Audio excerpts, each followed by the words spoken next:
Please welcome Christopher Hope.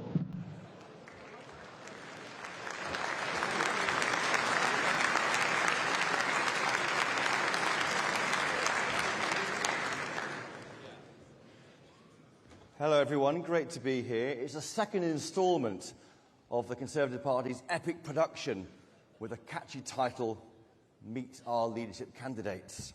Yesterday we were grilling Tom Tugendhat and Kemi Badenoch. Today it's the turn of Robert Jenrick and James Cleverly, a sequel, if you like, of the Tory Party's version of the Hunger Games, where everyone gets killed apart from one person at the end, who is in opposition for 4 years. That's brilliant. I'm hoping this movie might be as good as the sequel to Aliens. It was a lot better than the first one. But first things first, I'm Christopher Hope, political editor of GB News. I've been a journalist all my life, most of my career at the Daily Telegraph. I've covered politics for 2 decades and presented a podcast called Chopper's Political Podcast. Here's the plan. We've got 1 hour with each candidate. For the first half an hour, I'll be asking them questions about who they are, why they want to be your leader, their background and their record in government. The second half an hour will be over to you, when I'll put to them questions which you've submitted by dropping questions into the ballot boxes outside this hall and online. I'll make sure I'm asking them tough questions, direct questions, but not gotcha questions, as I want to get answers to help you decide who your leader should be. When the final 2 are chosen next week, it's over to you. Okay, let's go. Our first candidate is Robert Jenrick.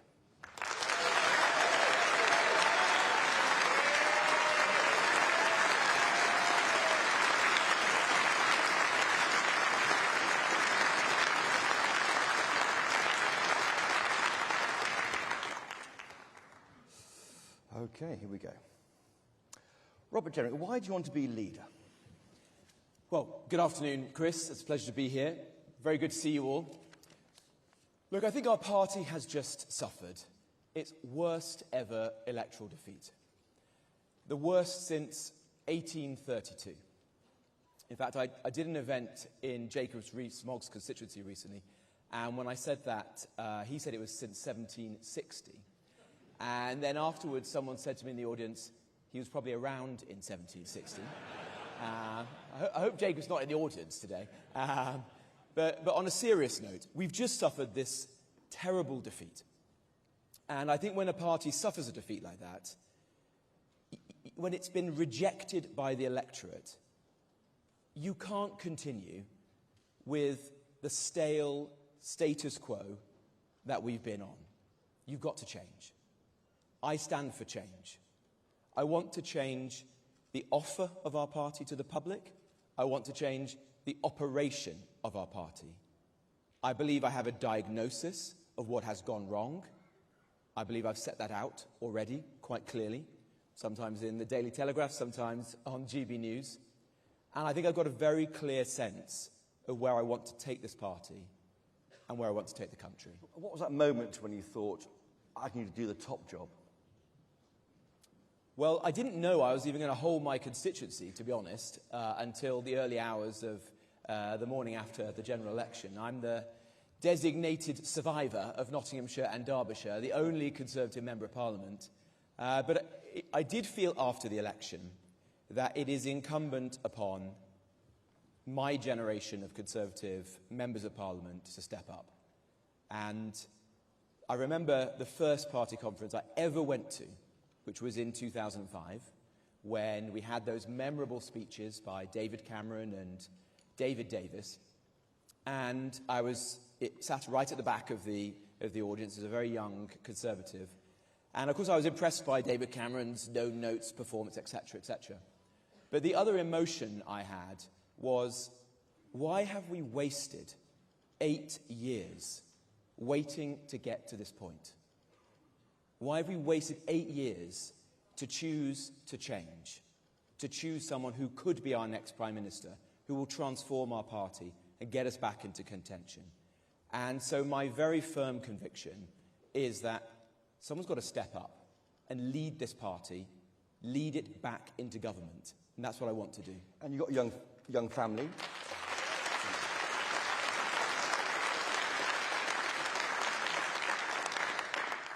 you've got a young family. Are they ready for the scrutiny you're going to get? Well, I've got 3 young girls, and they have all been reading the papers, watching the news. And one of them said to me the other day, "Does this mean we're going to get free tickets to Taylor Swift?" and and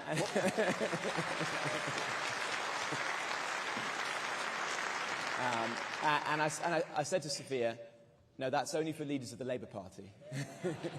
So on the series, you'll turn down freebies, will you, if you become leader? Well, I will. I wouldn't. All freebies? I will do. I will do. I will do. I will do. I will do. I will do. I will. He said, "I will do." You said. I will do. The freebies are so good, incidentally, at this conference that it's only a matter of time before Keir Starmer turns up. I guess your daughter knew what was coming, because what's her middle name? Oh, you're embarrassing her now. It is Margaret Thatcher. It's not. It's Thatcher. It's Thatcher. She was born the year that Margaret Thatcher died, and so, as you know, I respect strong women. In fact, everyone is female in my house. I've got 3 daughters, my wife, and 2 dogs, which are both female. But I thought it was a good way of reminding her of a great Prime Minister. Do you see yourself as a left or right-wing politician? Well, people speak of me as on the right of the party. But I actually don't think that characterisation, those labels, are very accurate, of anyone, frankly. I think they're a bit tired. What I'm interested in politics is the common ground. I don't believe in the centre ground of politics. The centre ground is just equidistant between left and right, splitting the difference. It's trying to find unhappy consensus. I want to find the centre ground. And the issues that I have campaigned on, certainly very prominently in the last year or so, like immigration, crime, extremism, defence, I would argue that these are not left or right. These are issues that millions of our fellow countrymen and women care about. And this is exactly what the Conservative Party should stand for. Okay. You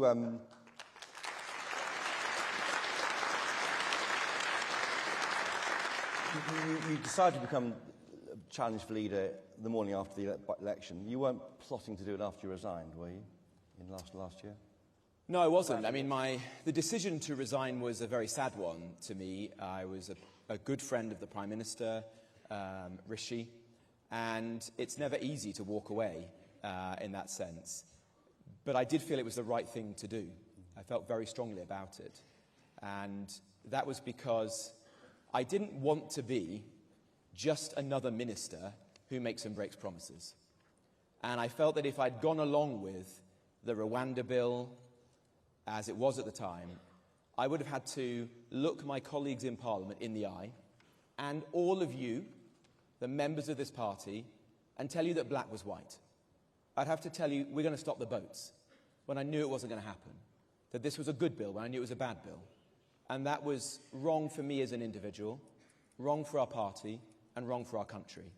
So I thought it was important to take a stand. And I don't want our party to keep making and breaking promises on things that matter so much to this country. That is immensely damaging to this party and immensely damaging to trust in politics more generally.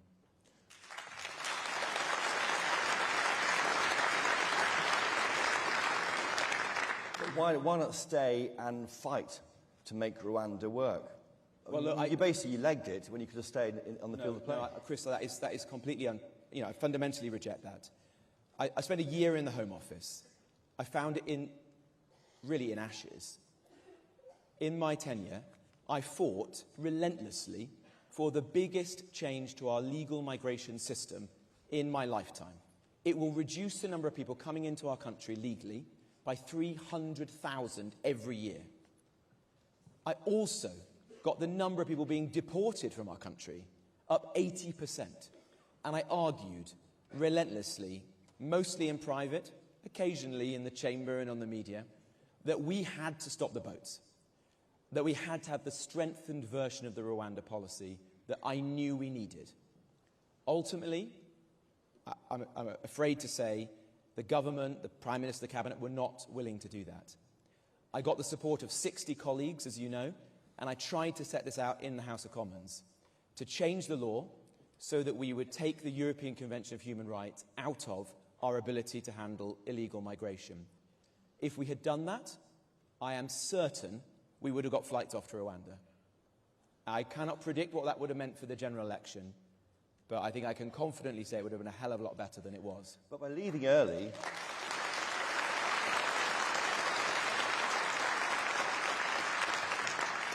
But by resigning, you contributed to the defeat in July because you made it look like a party that wasn't going to deliver on the key plank of its policies. I don't accept that. I think that in politics you have to be a team player. And look, I think I'm the only person in this leadership election who has served in the government of each of our last 5 Conservative Prime Ministers.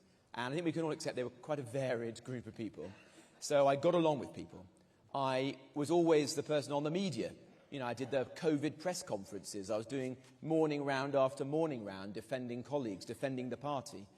I was known as someone who was immensely loyal to the party, and I remain so. You know, I've been a member of this party since I was 16 years of age. I joined just after 1997. But I do think, and the longer I've served in politics, the more strongly I felt this, you have to take a stand sometimes. If you think something is in the national interest, you've got to take a stand for it. And that was my view. I came to the conviction that illegal migration was doing immense harm to our country. Not everybody sees that. It's not their, it's not their local hotel that's been taken over by illegal migrants. It's not their kids who are being knocked off a social housing waiting list. They don't live in the parts of our country where are the community cohesion problems. But I saw those places, and I don't want that to be the country that my children and grandchildren grow up in.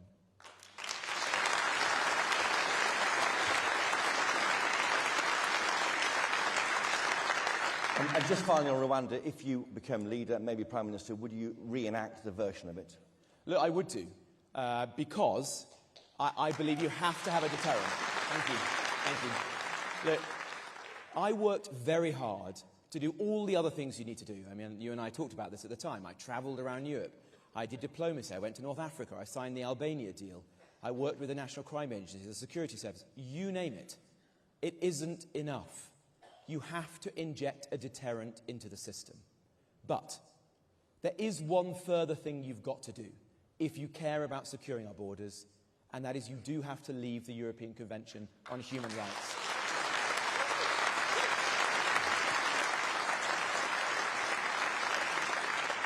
You say that, and the members applause, but is that realistic? More in Common polling finds that 2 to 1 of the public don't want it to happen. It's basically the reddest of red herrings, to quote Robert Buckland. I mean, why are you doing it when you want an election appeal to the wider country? Well, sometimes you've got to do tough things. You know, look, my analysis of why we lost this election was not the tactical mistakes during the campaign, although some of them were very poor. It was the fact we didn't deliver for the British public. We made big promises and didn't keep them. And if we are lucky enough to get back into government in the future, I never want to let down the British public again. If we are given a second chance, we won't be given a third chance. So a party like ours has to stand for ending illegal migration. And the only way to do that is to get rid of this arsenal of laws that are used by illegal migrants to frustrate their removal from our country. You can't ignore the European Court.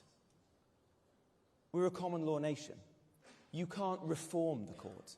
It has 46 member states, from Iceland to Hungary to Andorra, you name it. It requires unanimity to do so. It's a fantasy. It is, in essence, leave or remain. I'm for leave.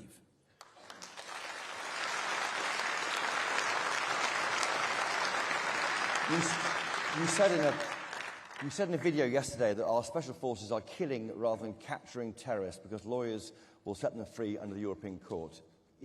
You really mean that, do you? I do. You know, look, our very respected former colleague, Ben Wallace, one of the best defence secretaries in modern times, used his first intervention after leaving office to make almost this very point. He said that he would think it was difficult for the UK, our armed forces, to conduct a similar operation to the one that the United States did to kill or capture Osama bin Laden. That's wrong. I don't want our human rights apparatus to be standing in the way of taking the right operational decisions for our national security and for protecting the lives of the brave men and women who serve in our special forces.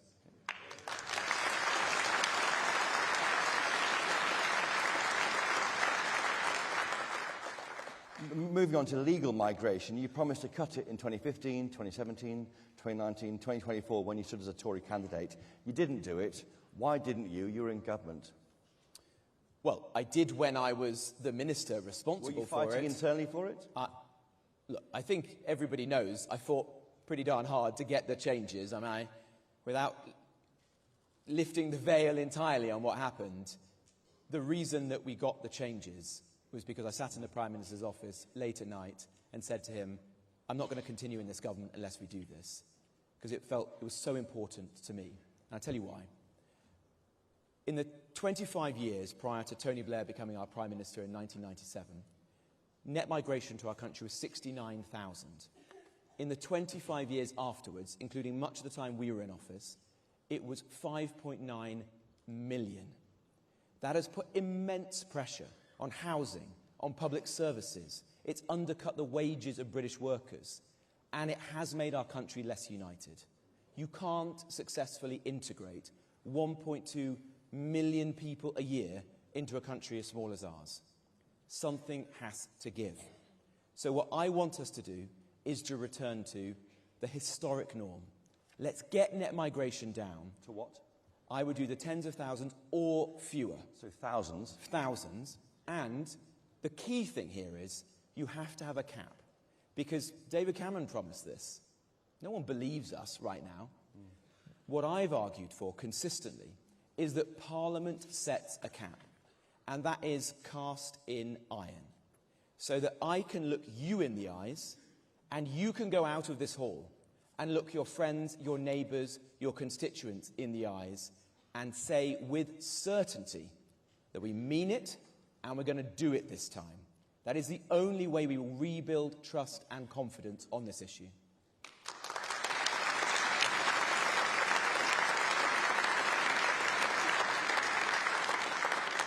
Moving on to tax, are you happy with record tax levels since the Second World War? Look, I am not happy. Are you embarrassed about it? I think it is very sad that we had a Conservative government for 14 years and it has left the tax burden the highest it's ever been. Now, what do you do about that is the real answer, isn't it? Because we're all united, I think, in that sentiment. I believe in the dynamic effect of taxes. When I persuaded Rishi to cut stamp duty during the pandemic, it led to the highest number of transactions in our housing market in a single year. And the Treasury got money from all manner of things, tradespeople, you name it, prospered. So it can be done. But it is the easiest thing in politics to pick your least favourite tax and say you're going to cut it. The way that great reforms have happened in the past, like in the 1980s, is by economic reforms, supply-side reforms. And so what I've consistently argued for in government, as Housing Secretary, for example, and since leaving government, is that we need to be reformers again. We need to harness the energy of those great Conservative ministers of the 1980s and get Britain building, change our energy policy, because it's one that is not working right now, and Ed Miliband's about to make it much worse. Get people off welfare and into work. Give our children real skills, not just low-value degrees. Rates. Would you cut the top rate of tax, like Liz Truss wanted to do? Look, I would like to do that. I don't think it would be sensible for me to, make up our fiscal policy right now, because actually one of the big tasks for me, or whoever leads this party, beginning in November, is to restore our economic credibility. Yeah. So I will have to work extremely hard to restore that, because let's be honest with ourselves, we did lose some of that economic credibility in recent years, particularly around the mini-budget. And so I want us to seem sober, competent, professional, for our party to once again be the guardians of your savings, your pensions, your small business. That is what people expect of our party. Okay.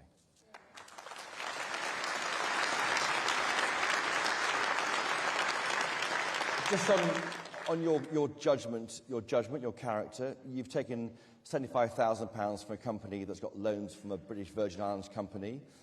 Is that are you defending that today? That was emerged overnight. Back in 2020, you got into a tangle over a positive development when you were the Housing Secretary. Some would say that, is your compass going the right way all the time? You're getting into a bit of scrapes here involving money. I don't think so. I mean, it's a fact of politics that Our political parties are financed by donations. I would love to broaden the base of our party, as you know, and get more members in, but you have to accept donations from individuals and from companies, and that donation is from a pretty standard British business that's it's involved in the fitness industry, and the guy who runs it has come out and explained exactly why he wants to support me. Okay. In terms of Labour, how are you going to beat them? I mean, who's your real enemy here? Do you try and tack to the right towards reform, or to maybe to the centre ground where the Lib Dems are? I don't agree with that analysis. I don't think you have to pick a lane. What I want to do is win back the millions of voters we lost to reform and the millions of voters we lost to the Labour Party and the Lib Dems. If you look at the electorate today, whether they're reform voters, Labour voters, Lib Dem voters, you name it, in all 4 nations of the United Kingdom, the 3 issues that they talk of time and again are immigration, the economy, and the NHS. Now, I wrote an article, not for the Telegraph, I'm afraid, in the early hours after the general election for the Times, in which I said the reason we lost the election is because we failed to deliver on those 3 things. That analysis remains as true today as it was then. People order them differently, but those are the 3 big issues. So our party needs to be obsessed with how we can reform the NHS. Don't treat it like a religion to be worshipped. Treat it like a public service to be reformed. Don't just think about the inputs, boasting about how much money you're putting in. Think about the outputs and the experience of patients. On the economy.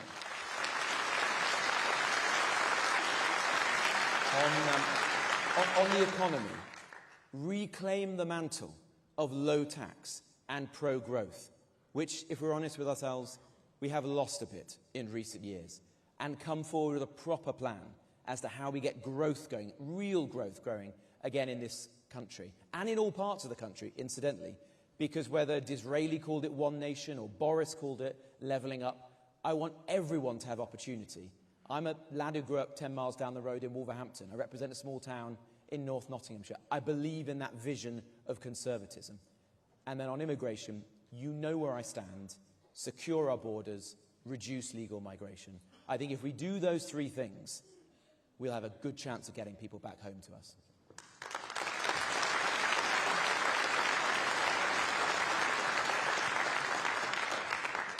And the Nigel Farage question, your predecessor, Rishi Sunak, said you're a broad church, suggesting he could be a Tory again. Is that possible under your leadership? Well, I don't think the party could afford the bar bill if we invited Nigel Farage back in. On a serious note, my view of reform is this. I think it's a symptom, not a cause. It exists in its current state because we failed. And by that I don't mean you, the members of the party. I mean we in Westminster. We made promises, we didn't keep them. So I'm not going to disparage reform. I think in a way that's denigrating the millions of people who vote for them, who are our people. What I am going to do is set out, with your support, to make them redundant, to retire Nigel Farage. And I think you do that by being crystal clear on where we stand on the issues that we have lost trust on. Legal migration, illegal migration, integration, extremism, policing. If we can do that, then we make our party what it was when I was growing up. The natural home for every small C Conservative, the length and breadth of our country. Let's do that. Let's do that.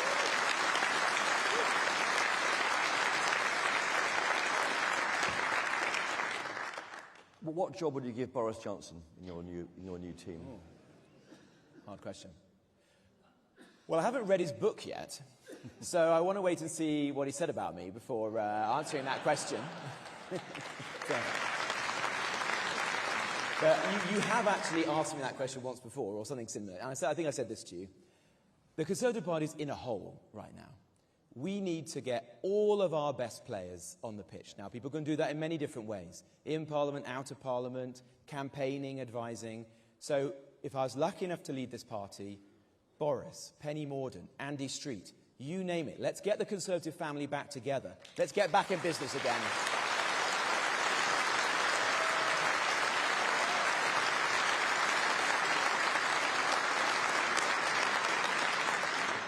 And reforming the party, would you give these people an elected chair, I should say? There's been 6 in the past 5 years, I think.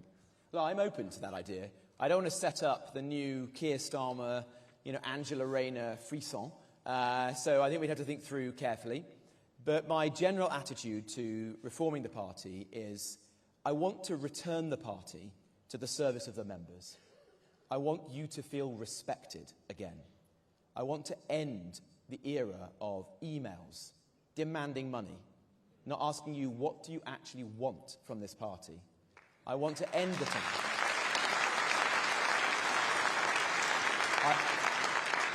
And I give this vow to you all today. I will never parachute in the favoured sons and daughters of the leader's office into supposedly safe seats in our country. Never again. Never again.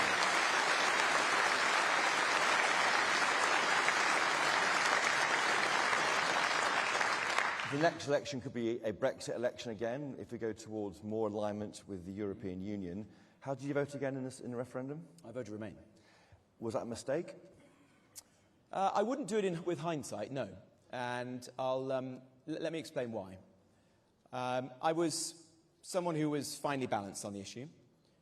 I was concerned, and I think in this respect my concern was borne out, as to whether the British state would actually be able to harness the opportunities, and that we might end up in a situation where we had incurred the inevitable disruption that comes with an immense constitutional and economic change without taking full advantage of it.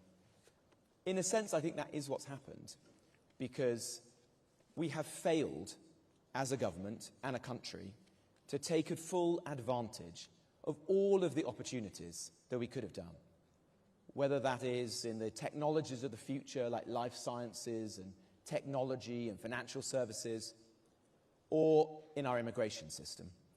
When I arrived in the Home Office, my generation of politicians was the first, post-freedom of movement, to have the levers of our migration system fully in our hands. And yet we had used them to create a system even more liberal than the one we had in the EU. And I felt that that was like us sticking 2 fingers up to the British public. Do you want to say sorry for that now? Well, I didn't take those decisions, Chris. But on behalf of the Conservative Party, I think that was a disgraceful decision and one of the worst public policy failures in recent years. And I set out over the course of the months and year that followed to change it. And we have. We've got ourselves back on a better course. But just reducing net migration from 750,000 to 300,000, that is not enough. You know we've got to bring it further down than that. So I want the next Conservative government to actually seize the opportunities of Brexit and make this country the most nimble and innovative and entrepreneurial country we possibly can. I believe that's possible.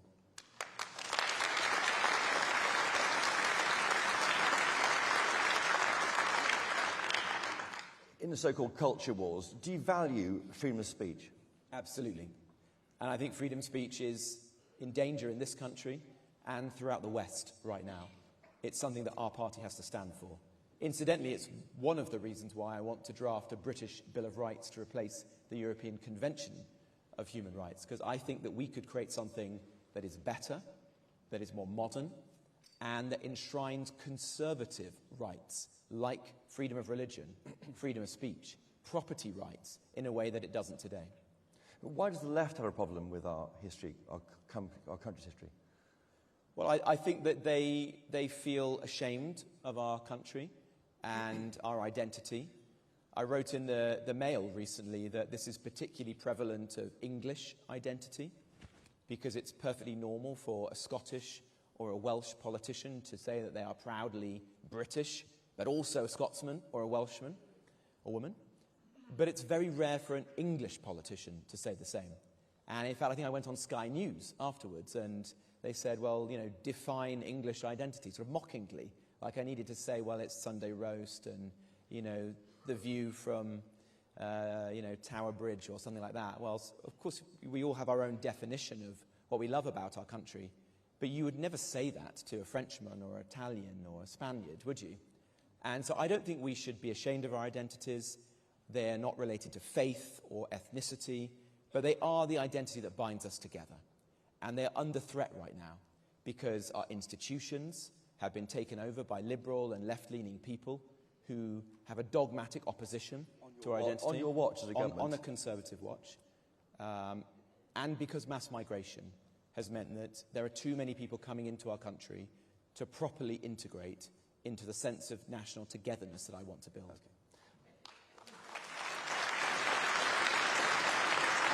And it's really, you say on my watch, and of course I have to take responsibility like everyone else, but where I did have opportunities to fight this, I did. So if you remember those mobs taking down statues, like Edward Colston in Bristol, well, a couple of weeks later, as Housing Secretary, I changed the law so that it was immensely difficult to ever take down historic statues. And has any statue been taken down since then? Not as far as I'm aware. So I always take opportunities to stand up for these things. Just some quick yes-no questions before we move on to the members' questions. Will you restore the winter fuel payment to pensioners? Yes. Will you restore hereditary peers to the House of Lords? Oh, well, I like hereditary peers, but probably not. I think that, that isn't quite our new modern Conservative Party, but I feel sad when traditions get lost like that. Will you scrap Labour's ban on grammar schools? Absolutely. I went to Wolverhampton Grammar School. My constituents go to grammar schools. I want to expand grammar schools. I want to create new grammar schools. I created a free school in my constituency, which would have been a grammar school if we'd been allowed to do it. Let's get on and do that. Amazing the government didn't do it in 14 years of power. Would you abolish the top rate of income tax? It wouldn't be the #1 priority for tax cuts. And how would you reform the BBC licence fee, which is an issue for so many members, it seems? Well, I'm sorely tempted to say that I would scrap it, but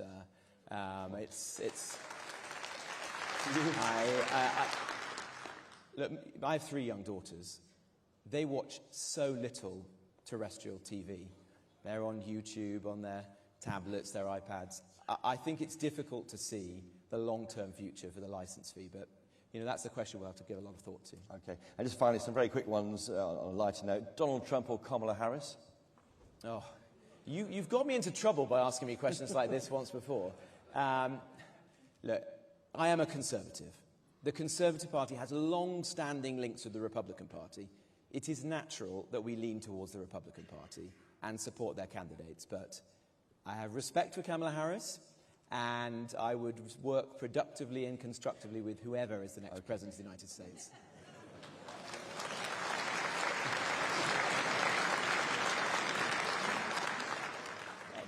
Boris Johnson or David Cameron? Can I tell you a story about this? No, the answer to the question. Fair dues. I have respect for both of them, to be honest. I was going to tell you a quick story, which that when I was first elected in a by-election, which many of you, thank you, came to help me in, I took them both out campaigning, and it was, I think, virtually the only time they went out campaigning together. And we went to a market stall, and they each bought each other biscuits, or sort of cakes, on a market stall. And it was very telling about their relationship. Boris bought Cameron a giant jammy Dodger. Cameron then bought Boris a rocky road. You learned a lot from that. That's a good story. At home, do you rather mow the lawn or hoover? Oh, I do mow the lawn. I find that very therapeutic, actually. Okay. Do you prefer a second donut or the Ozempic dieting drug? It's only a matter of time before you go and ask me that question. Definitely a donut. Yes. That's why I needed the Ozempic. Which of your parliamentary... Which of your colleagues in Parliament would be best on the traitors? Well, Michael Gover's left Parliament now, hasn't he? And just finally, just for me, will you recommission a new Royal Britannia if you become the next Prime Minister? Oh, well, I delivered on the Brexit coin for you. Yes. I saved the penny for you. I delivered 6 million custard cream biscuits for you in our shielding boxes. It's not all for me, this, but yeah. Well, these are your pet projects, Chris. I would love to see that. I think it has to be funded by someone other than the taxpayer, but it would give me huge pride to see that once again. Thank you, everybody. Right, moving on. Thank you for your questions overnight and those submitted into the ballot boxes, and here are some of them that I've selected from those you entered. Most of the past, from Damien from London, if Damien's here, most of the past Tory administrations talked right and governed left and were not competent, and half the votes cast in 2019 were lost. How would you be different to that? Very good question. Well, I always lived in hope that we could have a Conservative leader who was both right-wing and competent. That's what I would aspire to be. Let's be true Conservatives, do things which are conservative, but be professional and competent. That's not too much to ask for, is it? I think that's what you all want. I think that's what you want. Stephen from the East Midlands, he asks, how do you propose to bring together the two wings of the party, given you're from the right? Well, as I say, I've been served in the government of each of our last 5 prime ministers. I am very gratified by the fact that so far, and it's a long way to go, in the polls, the votes of MPs in Parliament, I've got the most of the candidates.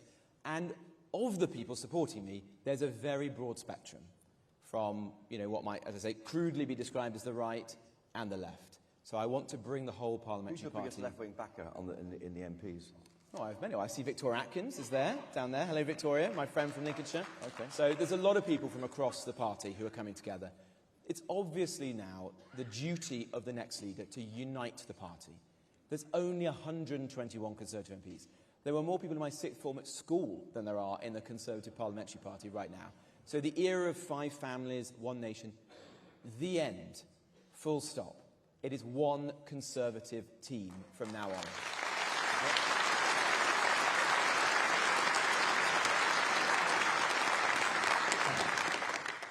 Stephen from Bristol says we have a pretty good idea, or he seems to have one, of what's in the Labour budget at the end of October. If you were leader and you had to respond to it, what would you say? Look, I think that Rachel Reeves is a very unimaginative Chancellor. I take her at her word that she wants to grow our economy. But if that's her objective, she's going about it in completely the wrong way. Every one of her policies is going to stymie growth in this country. And what we need above anything else right now is some economic growth. We, the Conservative Party, are at our best when we are the trade union for the working people of this country. So we should be fighting for them. And that means fighting for those 10 million pensioners who've had their winter fuel payment taken off them. It means fighting for the small business person who wants to pass on their small business without the inheritance tax that's being trailed. The small family farmer who always thought they could hand their farm to their children or grandchildren and now are worried and having to pay for tax advice because they think they might get clobbered by the tax man. The investors who are fleeing en masse from our country because they think that CGT might be increased. The pubs who think they can't even have a smoker in a beer garden anymore. We have to be standing up and socking it to Rachel Reeves at that budget. And frankly, Chris, sorry to our friends at CCHQ here, what a bad decision that the next leader of this party isn't the one at the dispatch box doing that, taking it to Rachel Reeves, standing up for our party.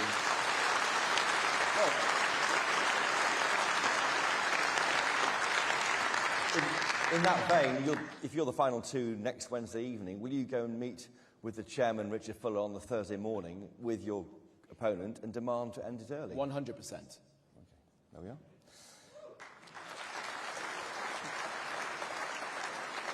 So William from Edinburgh is asking about planning. He says we need more planning, more housing in this country. The main roadblock is NIMBYs. This party relies on votes who want to stop development broadly, he thinks. How can you be a party of house building, and how can you get more building on our green and pleasant land? Are you a banana, first of all, I should ask? I'm not a banana. I'm not a banana. I mean, I am someone who loves the countryside. I'm somebody who represents an historic town. And I appreciate the concerns of people across our country to protect and conserve what's good about this country. I also believe that we've got to get more homes built. This is the party of Harold Macmillan, of Margaret Thatcher. We are the party of home ownership. What a crime it would be if we allow that mantle to be seized by Angela Rayner. Angela Rayner and Keir Starmer. We've got to get it back. And that means that we have to find a way to reform the broken system that is holding back the homes from being built. Now, you can do that in a smarter way. I want to do that by densifying our big cities, by doing regeneration, like Andy Street, incidentally, did so well here in Birmingham and the West Midlands. I want to do it. I want to ensure that infrastructure accompanies those homes. And I also want those homes to be beautiful. And you might remember that I worked with the late, great Conservative philosopher Roger Scruton. And we created the Building Better, Building Beautiful Commission. And that came from a very simple belief that it must be possible in a country as creative and imaginative as ours to build homes that are actually popular, that are in keeping with our history and vernacular, and add to the sum total of life and architecture and human satisfaction in our country. That is an unfinished revolution. It's barely been begun. I want that to go forward. What do you say to NIMBYs? What do you say to them who they're refusing to have any building in green fields? I understand the emotional argument behind that. You know, an Englishman's home is their castle. We all love our homes. But I think that has to be balanced against the absolute moral and political imperative of getting young people onto the housing ladder. You know the statistics. At the last election, the average age at which somebody turned Conservative was 63. That was up from 39 at the prior election. There's even a terrifying statistic that 1 in 6 of our voters won't be alive at the next election. And nobody in this hall, I hasten to add. Well, I have quoted that at some events across the country. I've begun to lose my audience at that point. But it's an existential battle for our party. We've got to get this right. We've got to get Britain building again.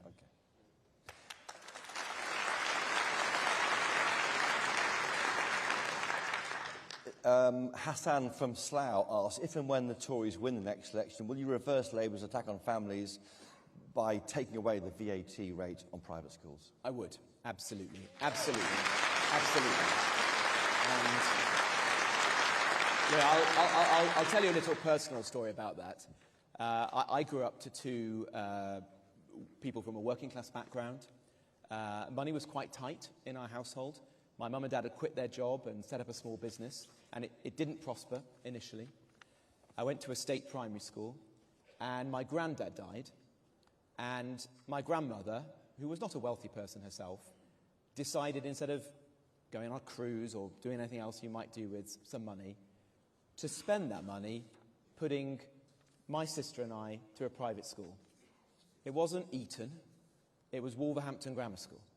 Although my Labour opponent once described it as the Eton of Wolverhampton, which was a bit far-fetched, I have to say. It's a good school, but it was a bit far-fetched. But to me, that is an innately conservative story. And we should never bow to the politics of envy. We should respect people who make decisions like that.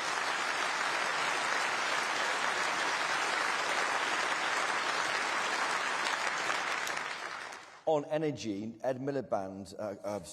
Richard from Warwickshire asks, Ed Miliband is not issuing any new drilling licences in the North Sea. Would you reverse that to meet the UK's energy needs in a hostile world? Absolutely. I think that's a crazy decision. He has compromised 200,000 jobs in our oil and gas industry, the length and breadth of the country, particularly in the northeast of Scotland. I want us to have a fundamentally different energy policy which prioritises cheap and reliable energy in this country. That means investing in new nuclear. It means saying that gas is here to stay for the foreseeable future. And it means saying yes to net zero in principle, but no, never to achieving it on the backs of working people and deindustrialising our country.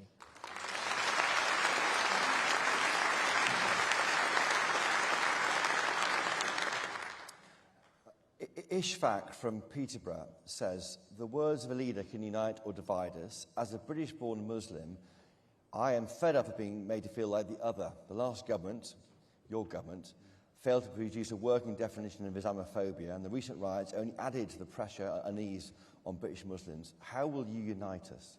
Well, a very good question. Well, with great respect to Ishpak, I don't support creating a definition of Islamophobia.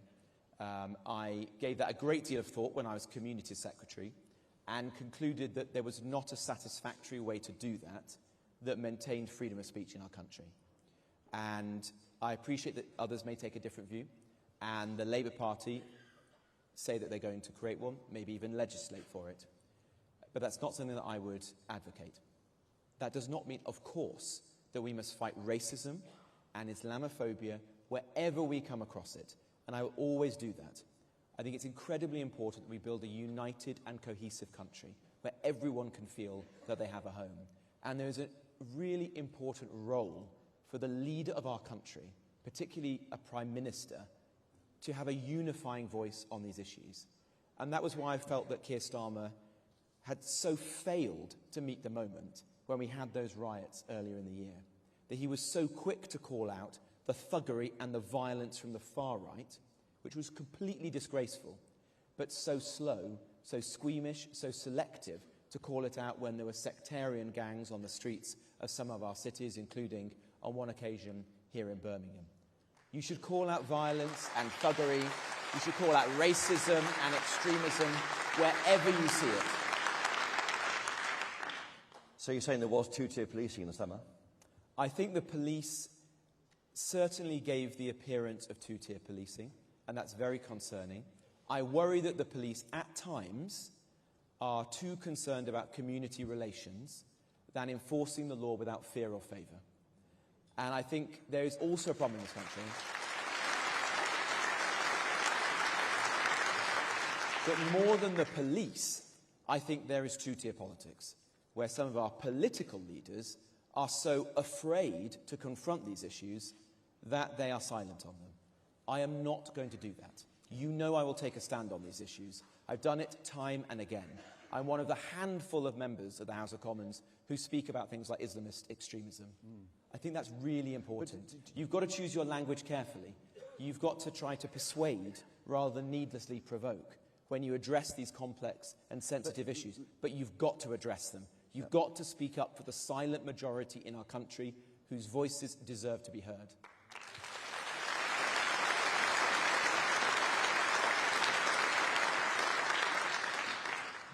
Language matters, you say it there, unity matters, but you said, didn't you, about the issue of the police response after those riots, that someone shouting Allah Akbar on the streets of London should be arrested immediately. I mean, how is that reassuring to Ishpak in Peterborough? Well, I think if you shout Allah Akbar in an intimidating manner, and of course context is everything, clearly not if one is doing it as millions of British Muslims and Muslims all over the world do in a peaceful manner every day, a prayerful manner. But if you shout it in an intimidatory manner, then it's right that action is taken. And that is what the law says. The law gives the police the ability to take action. And whether it's that or scenes like we saw over the course of the last year, you know, someone shouting jihad off Oxford Street and the police putting out a tweet saying that it was perfectly okay. Someone projecting a genocidal chant onto Big Ben and nothing really happening about it. People praising the Houthis on the streets of London when they were firing missiles at British-flagged vessels. That is wrong. That is wrong. That is not the country I want to live in.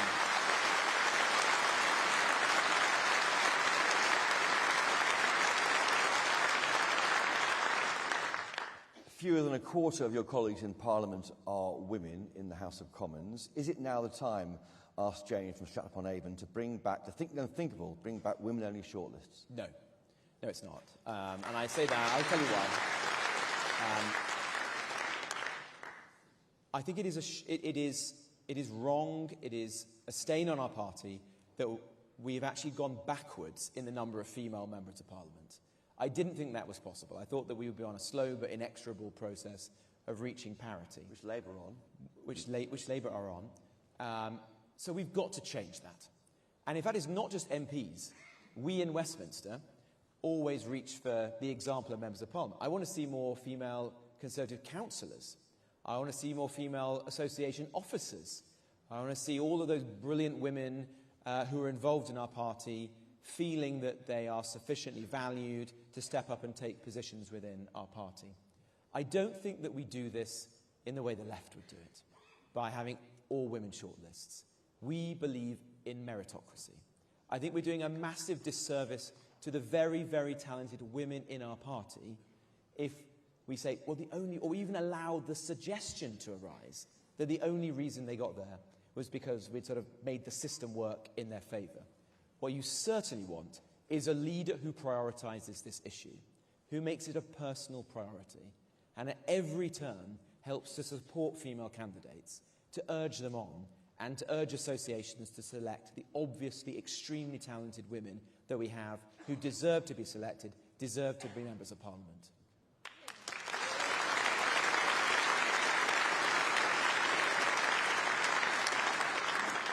Sam from Yorkshire asked, what's your approach to complex moral issues, in particular the upcoming vote on assisted suicide?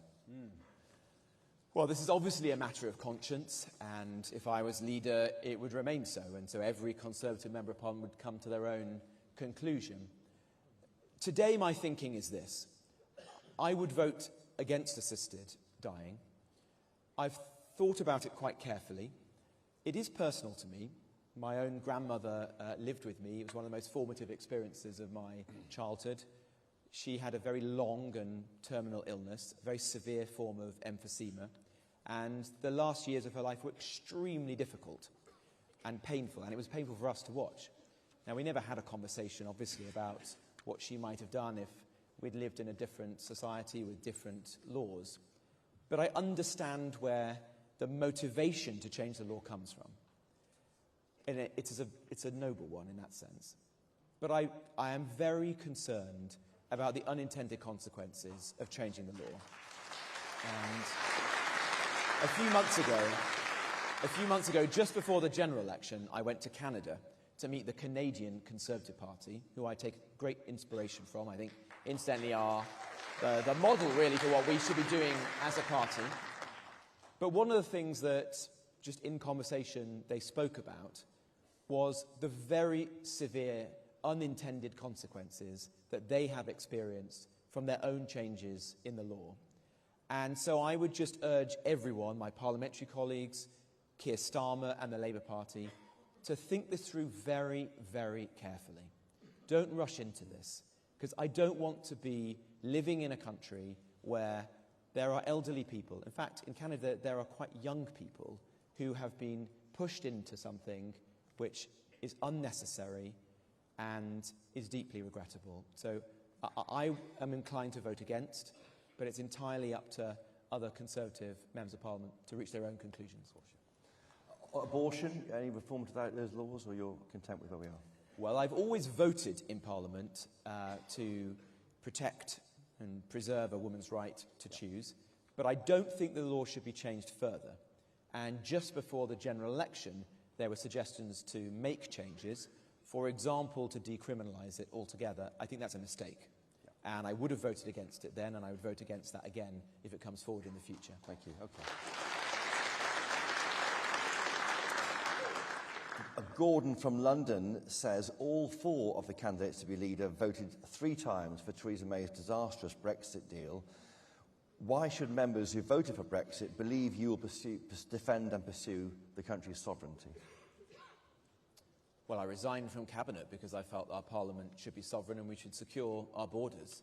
Nobody else did that in the last Parliament, did they? I'm the only Cabinet Minister to do that. But I'd also say, is Brexit safe in my hands?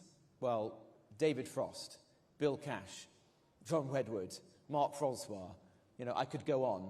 Most of the people who fought most vociferously for Brexit are supporting me, have faith in me, and I hope that gives the membership of this party confidence that I believe in this project. I want it to continue. I want it to be the success that it is not yet.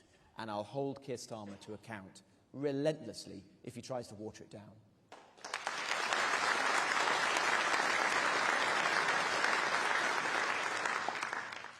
On foreign affairs, John from Bromsgrove says that assuming both Russia and China are existential threats, then should we stop trading with these two countries with immediate effect and ban all nationals from those countries from coming here?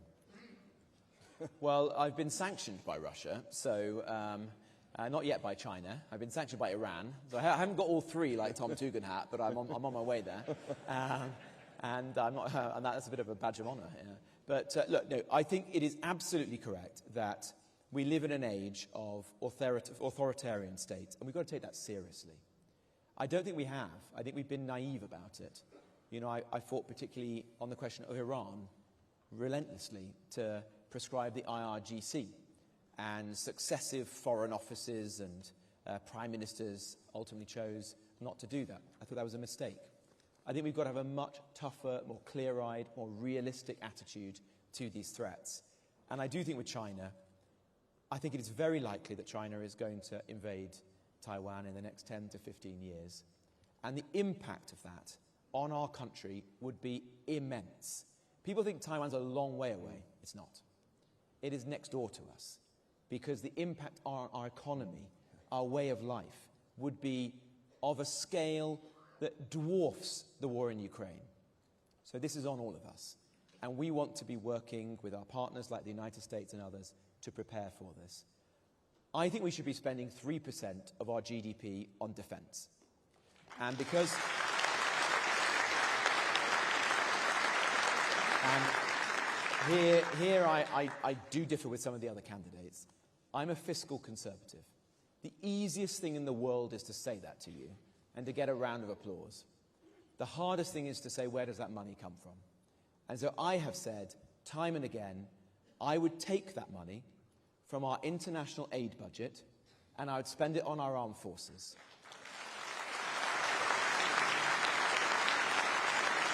Because I think that is the best way that our country can live up to its role in the world and do what ultimately government is supposed to do: keep the British people safe.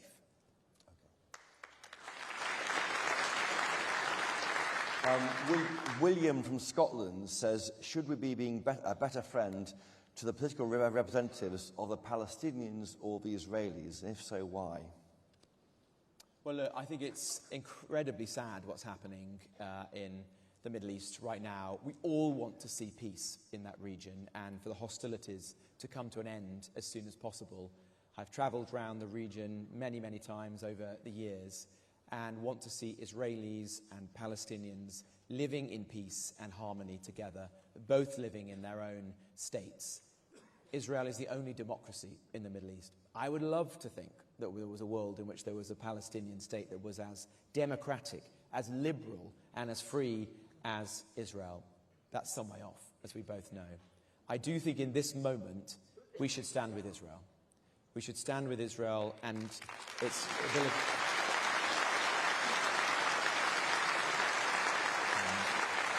I think we should have, we should think to ourselves, how would we feel if 1,200 men, women, children were murdered? If our fellow citizens were raped? If it was Glastonbury, not the Nova Music Festival? If we had on our doorstep terrorist organisations like Hamas and Hezbollah? We've got to stand with Israel, acknowledge their right to defend themselves, be critical friends to Israel. So always urge them to be proportionate, to obey international law and international humanitarian law, to make the right strategic decisions for their own interest as well as those of their neighbours. But we should be standing with them. And you know my view, I'll always do that.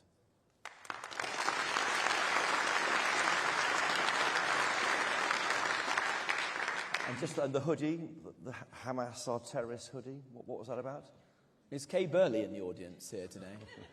No. Kay Burley said I was inciting people by doing that. I mean, I don't know why we should be worried about inciting Hamas supporters. They should be arrested. Look, I think it's perfectly... I think that is the law. That is not a controversial statement. That is the law. And I will always uphold that. Throughout my time in Parliament, I campaigned to get Hamas fully prescribed. I campaigned to get Hezbollah fully prescribed. and I'm campaigning now to get the IRGC fully prescribed. We should have zero tolerance on terrorism and extremism.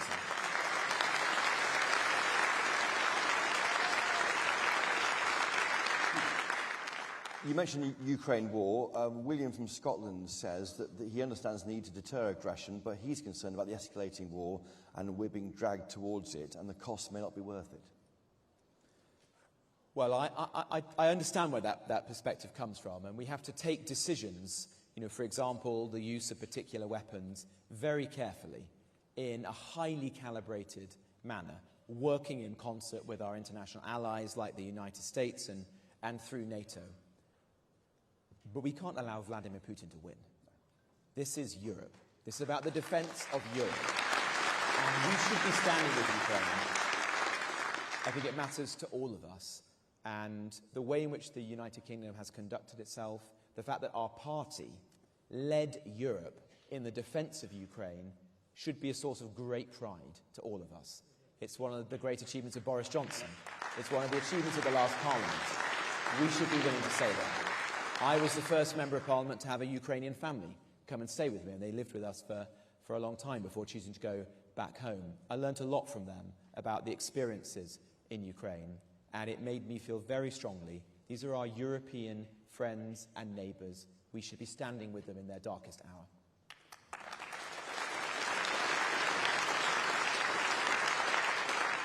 John Davis from Huntingdon, a late question here. Do you support capping child allowance at 2 children? Child benefit allowance. I would leave the policy where it is. Yeah. I think that's the right approach. I understand the argument that is made against it, and I have 3 kids myself. I support family life. We have a demographic crisis as a country. But I also think that it's a very expensive change, and there are millions of hard-working people in our country who want to see that the benefit system is fair. Fair to them, the people who are going out early in the morning, trying to put food on the table, look after their families. And we've got to have the right balance in the benefit system. Sally Stubbs from Warwick and Leamington in West Midlands, who may be here, says, given the press will dig into everything if you become leader, Robert Jenrick, do you have any skeletons in your cupboard you can fess up to now? Well, I'm not sure I'd do it in front of 4,000 people, but I don't think so. I don't think so. And just very finally here from Zachary from Leicester, do you like football? I'm a Wolves fan. Wolves fan. Ooh, I've lost the audience. No. There must be some Wolves fans. This is West Midlands. Okay. We'll take it there. That's Robert Jenrick. Thank you. Brilliant. Thanks. Thank you all very much. Thank you. Thank you very much. Thank you all very much.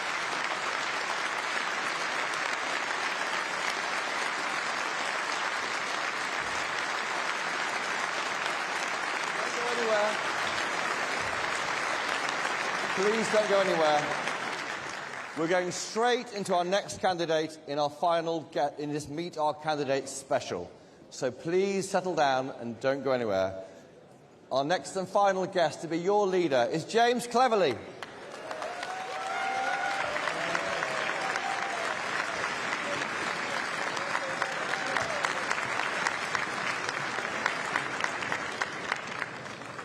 We're just here.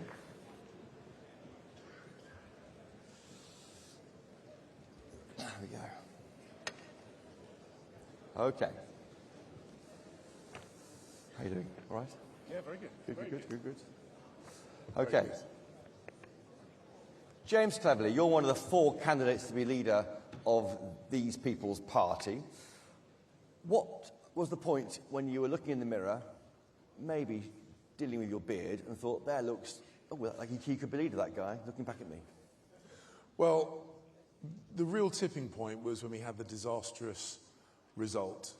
I realised that a defeat of that magnitude forces us all to reconsider everything that we had decided up until that point. And I recognised that there was an opportunity for us to get things right, to head in the right direction, limit this Labour government and get back into office at the next possible opportunity. Or, if we made the wrong choice, perhaps chose the wrong leader, we could find ourselves in opposition for a very long time, perhaps indefinitely.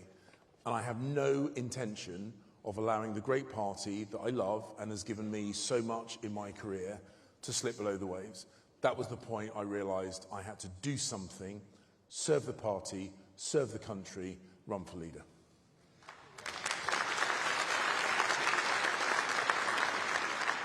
I mean, do you need the hassle?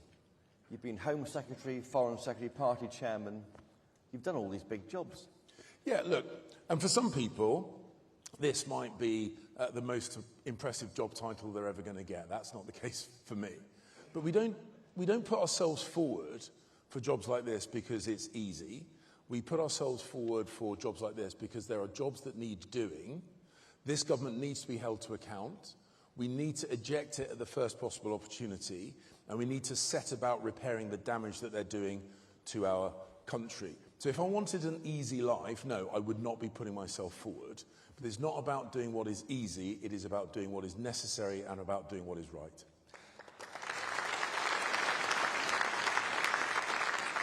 And what makes you think you're better than the other three candidates? Well, look, all the candidates are great. Every single one of them is not only a colleague, but a friend. And I know I'm doing myself probably a disservice by saying that I admire them all and like them all. But I am the only one who has run a great office of state. In fact, I'm the only one that has run 2 great offices of state and delivered in both of them. I'm the only one who has been chairman of the Conservative Party. I'm the only one who's been instrumental in winning a general election. I'm the only one who has the experience to deal with the people like you, Chopper, the forensic media. And I know that I'm going to be the best advocate for this party, the best spokesman for this party, and the best leader not only of this party, but of this country.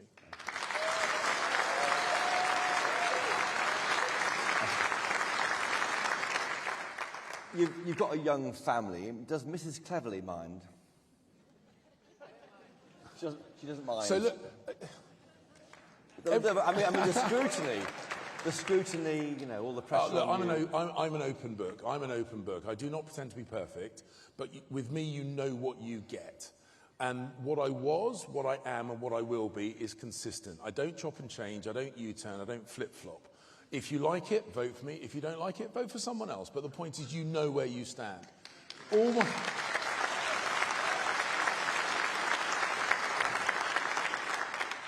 All my big decisions, I bounce off of really capable people. I like to surround myself by really serious intellectual people, Mrs. C being preeminent amongst them. And so when I make a decision, I make sure I make it right, and I make it right the first time. And you do that by getting good people around you, listening to their advice, not always agreeing, but always listening, and then deploying. That's what I did when I decided to run for leader. I'm very pleased that my campaign team has attracted some of the most talented people in the Conservative Party. And when I'm leader, that is what I'll do in opposition. And when I'm Prime Minister, that is what I'll do in government. That's how we bring the party together. That's how we deliver for the British people.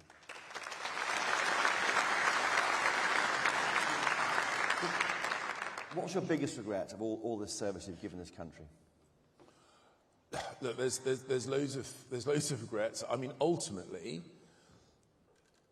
when the party that I am so proud of gets defeated so heavily at a general election, that has got to be right at the forefront of my regrets. Why didn't you stop that? You're a senior person in the cabinet. Why didn't you say to Rishi Sunak, "What on earth are you doing?" Well, look, I think it's well recorded that the Prime Minister made a decision. He went to the palace. He sought His Majesty the King's permission to call an election. And at that point, the die was cast. And from that point, you have a choice. Do you do everything in your power to win the general election? That's what I did. Or do you start perhaps daydreaming about what might be next, doing preparatory work for a leadership bid? That is not what I did. I fought every day to win the election. And look, it's an observation, not a criticism, that I started my campaign to be leader of the party only after I exhausted all my efforts trying to win the general election. I will always be very comfortable. There is no regrets there. I will always be very comfortable with the decisions that I made. And maybe that gave me a bit of a disadvantage, but I've certainly caught up, and now I've overtaken the others. I'm very, very pleased that I did the right thing. So did some of your colleagues in this race start campaigning before the election was lost? You need to ask them that. How did your party lose trust? We slipped into the habit of trying to talk tough rather than delivering. And the big lesson that I take from this general election is that as a party and then as a government, we should promise less but deliver on all our promises. If you do that, you win back the trust of people. So roll back the state, do less post-COVID pandemic? Yeah, look, withdraw from people's lives? I'm not trying to reinvent the wheel. I'm a proud Conservative. We have a fantastic history and tradition as a Conservative party. We don't need to pretend to be something else. We just need to be the better version of ourselves. So when we talk about reducing tax, let's actually reduce tax. When we talk about lifting the burden of regulation, let's actually lift the burden of regulation. When we talk about strong defence, let's spend 3% of GDP on defence. Let's do what we say.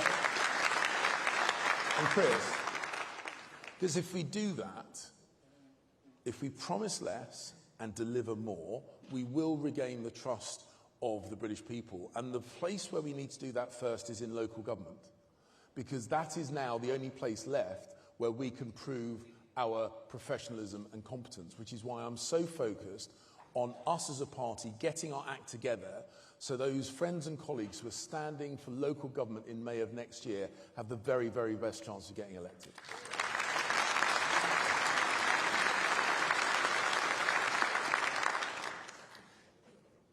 So on illegal migration, we've had Robert Jenrick just left the stage. He resigned over the plan. You stayed put. Why is that? Because I want to deliver. I don't run away from problems. I deal with problems.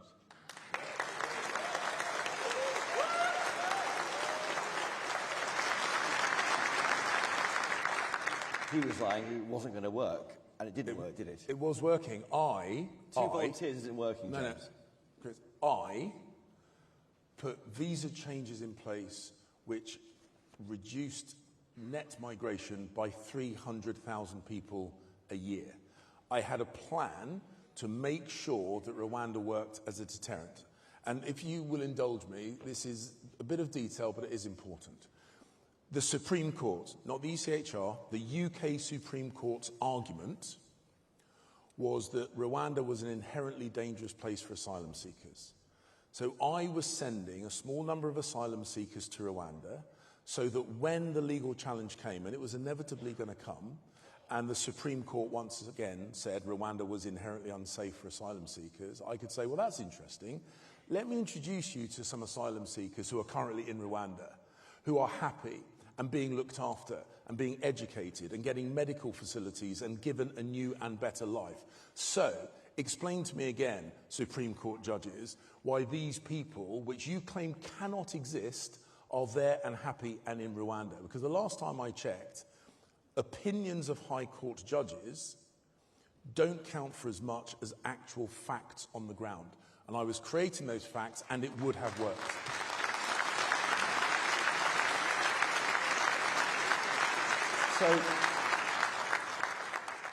So if you had stopped the election, and it's now 1st of October, how many people would be in Rwanda under your policy, looking forward from where you were in the Home Office? So I reckon at this point we could have sent dozens of people to Rwanda. And the point is... It's not a lot, is it? It's not... No, but Chris, you're missing the point.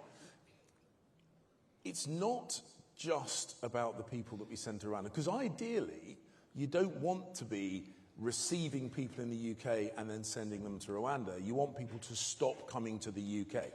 That's the point.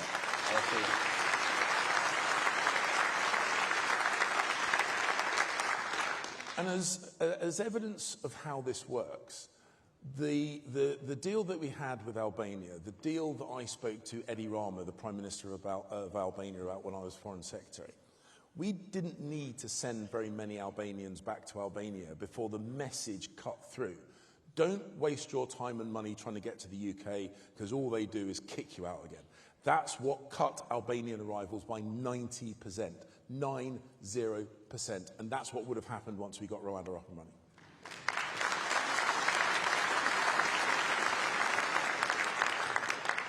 Stop the boats was a reason why you lost your election, because it didn't happen. That's a trust issue. Did you try and change or drop that slogan? Well, look, I inherited that slogan, and the desire that underpinned that slogan was absolutely right. The desire was to stop the boats. That was my plan. And the way I was going about it was to break the business model of the people smugglers, because they are criminal business people. If they can't make money, they won't do it. But look, I get it. Break the business model of the evil people smuggling gangs is not quite as punchy as stop the boats, you know? But that's how it would have worked. That's what we were working on. We were pushing up the price of things like outboard motors, those rubber dinghies. We were arresting them, incarcerating them. We were interrupting their supply of illicit finance. We were making it much more expensive. Rwanda would have depressed demand. That's how you break the business model. That is how you stop the boats, and given more time, that's what I would have continued to work on.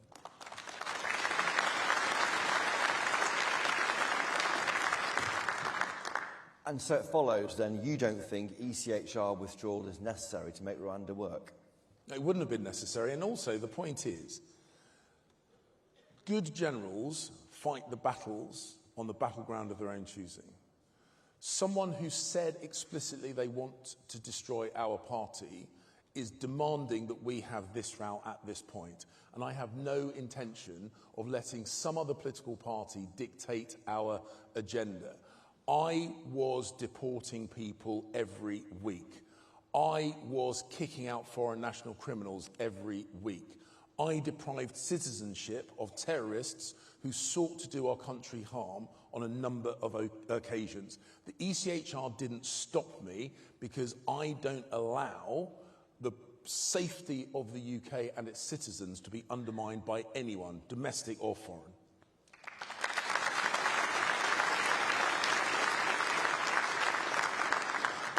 Do you think Labour want you to try and pull out the ECHR at the next election? Labour would want us to have this row because they know having a row when we should be coming together is counterproductive. One of your rivals has said that the special forces are killing terrorists rather than capturing them to avoid the ECHR. Is that right or wrong? Well, look, whoever said that needs to justify their words. I've never accused the British Armed Forces of murdering anybody. No. And if you're going to make that accusation, you need to back it up. Yeah.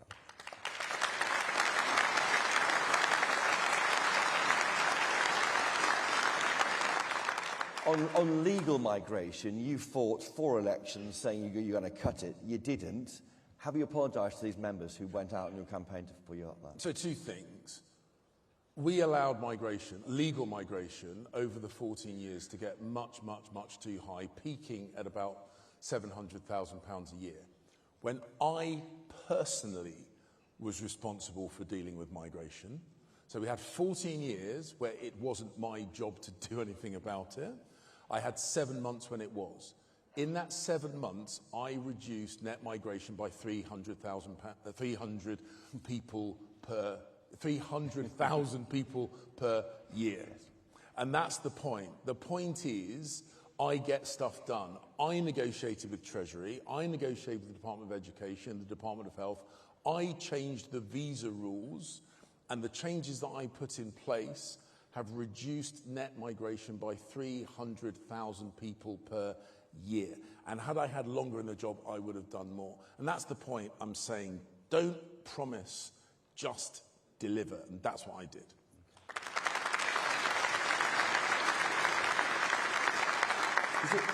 Is it racist to be worried about immigration? No, God, no, not at all. And it's the argument of the left that tries to scare us away from doing the right thing on behalf of the country. This country, and I'm incredibly proud of this country is open and tolerant and relevant to the world. I look across our party, I look in this auditorium, we have people whose families come from all different parts of the world. I'm the child of migrant families. Actually, on both sides of my family. My mum came here from Sierra Leone in West Africa in 1966. My dad's family came here from northern France in 1066. So I've got...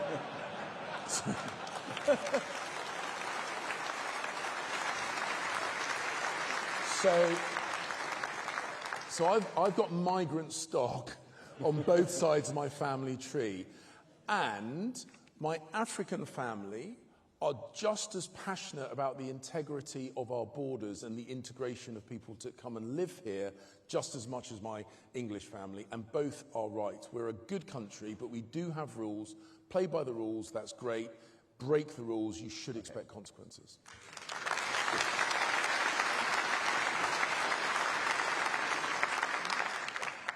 Moving on to tax, are you happy with record tax levels under your government? No, look, of course not. Of course not. And this is one of the things that cost us dearly at the general election. We said we would cut taxes and we weren't able to. We didn't cut taxes. Now, COVID distorted everything, but there were opportunities where we could have and should have cut taxes, and we missed those opportunities. So let's not make that mistake again. I am absolutely determined to get us back to being, not just talking about, but being a low-tax Conservative government. Okay. On your... Yeah, you can definitely applaud low taxes. You can definitely applaud low taxes. On your character, you made an inappropriate joke, didn't you? Yeah. Last Christmas time, talking about Rohypnol, and it's not really illegal, only a little bit.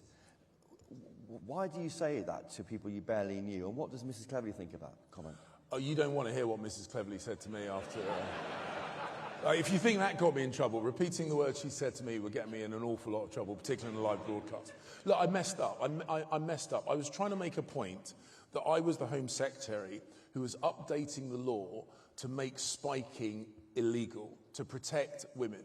I was trying to make that point in front of a number of journalists. Who you barely knew about rape. I mean, it's not appropriate. No, but look, it was the point I was making. I was trying to amplify the point that I was taking action on a really serious issue. I tried to do it in a light-hearted way. It was wrong. It was crass. I apologised at the time, and my real frustration is that in doing that, it undermined the really serious work I was doing. That was totally my fault. But you take it on the chin, you accept the criticism, you recognise that you've done something wrong, and you make good and you make amends. That is what I've done. And as I say, I'm an open book. You know what you're getting with me. But I would make the point that I was the Home Secretary who actually took action, and I have done throughout my political career, to keep women safe.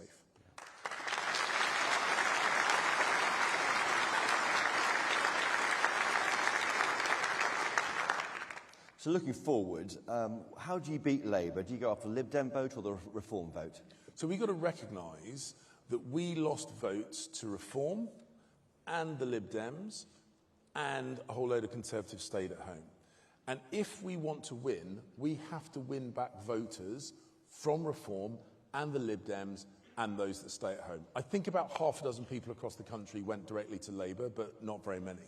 So we need to demonstrate that we are a proper Conservative party, because Reform is a pale imitation of us. We don't need to be a pale imitation of them. We need to be the best version of us.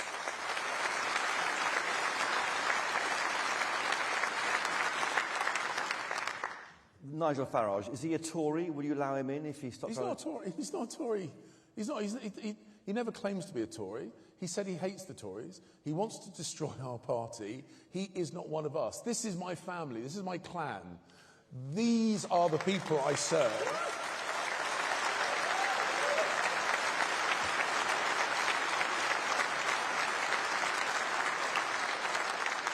We need to win back Conservatives, true Conservatives, who've been tempted across to support Reform. I don't blame them. I'm not going to tell them off. We dropped the ball. It is our fault, but it is in our gift to get them back. But we don't do that by making deals with people who say they want to destroy our party.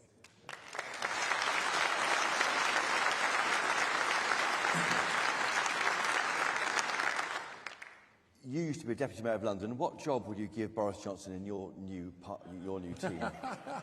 Well, I don't know what job he might want. He's a great Conservative. He's a good friend, a fantastic communicator. He was Mayor of London. He won in London, and we need to get back in the habit of doing that for a start.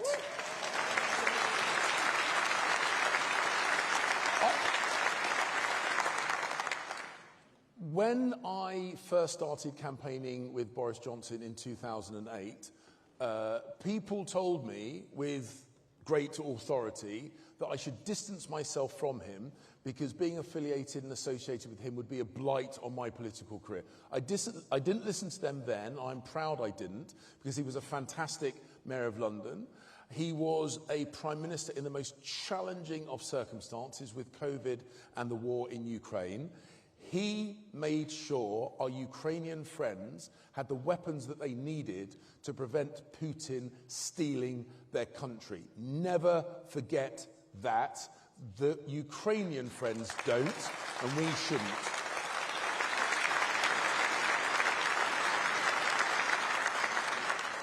Make him chairman? Make him chairman? Well, look, I will talk to him at his book launch. I think we've got the invitation to his book launch. I'll talk to him at his book launch. I'll see whether he wants to help get the Conservative Party back into government. I'm quite sure if I'm leader, we're long-standing friends, long-standing colleagues. Maybe I persuade him to do us a favour. Okay. You don't want an elected chairman. You're against that idea, are you? There's been the idea of that is to give these individuals a voice at the top table. So I will not I will not go down the route of an elected chairman, because your voice at the top table will be me. That's the point.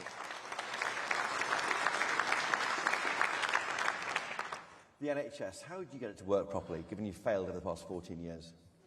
Well, the NHS, my mother worked as a midwife in the NHS her whole life. My sons were born in an NHS hospital, same hospital I was born in.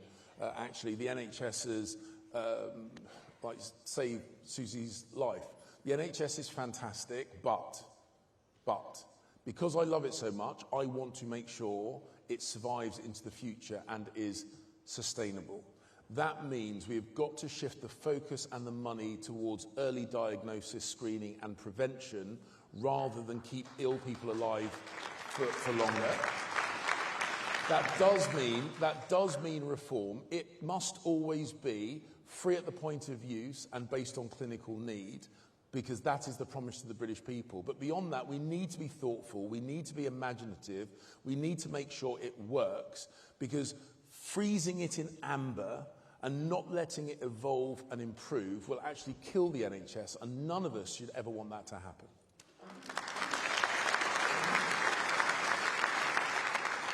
You campaigned for Brexit. Yep. It was a good idea, right? Absolutely, I stand by. In fact, I was one of the 6 MPs first elected in 2015 that wrote an open letter in the Telegraph saying to David Cameron, who I still respect enormously, even though I don't always agree with him, that he was not asking enough from the European Union, and even if he got everything he asked for, sadly, I would campaign and vote to leave the European Union. Yes, you can applaud that as well. And it's, of course, now very fashionable for everyone to be a Brexiteer, but I was doing it before it was cool.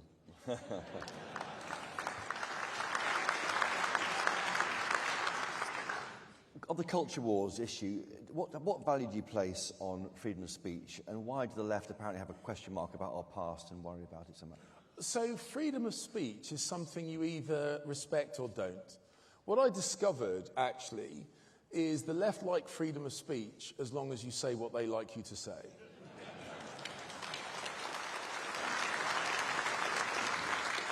And freedom of speech means nothing if you're not willing to listen to dissenting voices or people that disagree with you.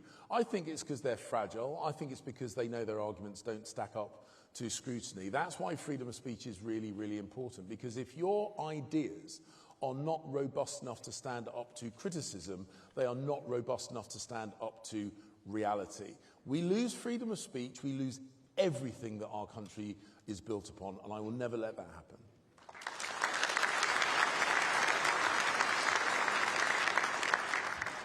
And the empire, the imperial past of this country. You heard David Lammy in the UN talking about being taken as a black man in chains, his ancestors at the barrel of a gun to be enslaved. Right. David Lammy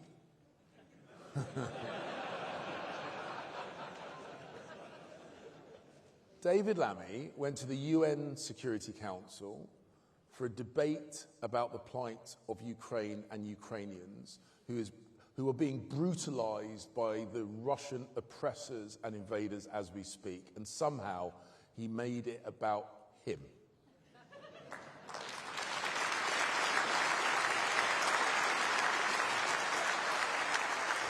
And look, I get it. He's very proud of being the first black foreign secretary.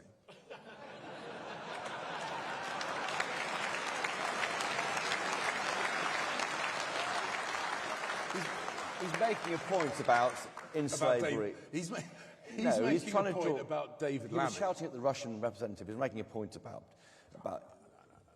I went to the UN Security Council. I was at the NATO-Russia Council before Russia invaded Ukraine. I was at the UN Security Council. I spoke at the UN General Assembly.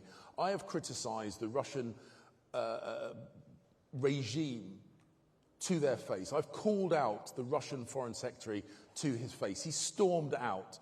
I have confronted tyrants and their representatives, and at no point did I feel the need to talk about me. That's not what the job is about. Okay.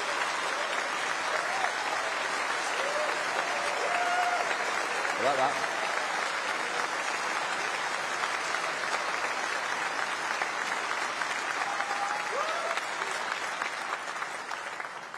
So very, very quick policy questions. Will you restore hereditary peers to the House of Lords when they're axed by Labour?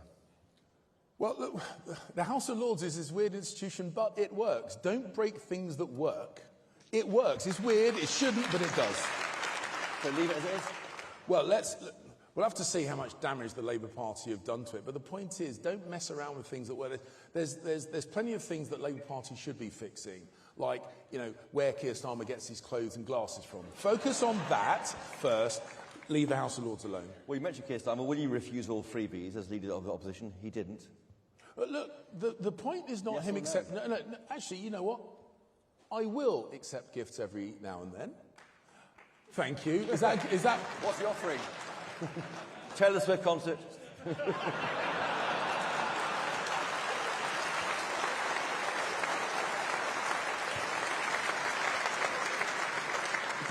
The problem is not the accepting of gifts, particularly if those gifts are properly declared. The problem is the stench of hypocrisy, because whilst he was accepting those gifts, he was attacking us for accepting gifts.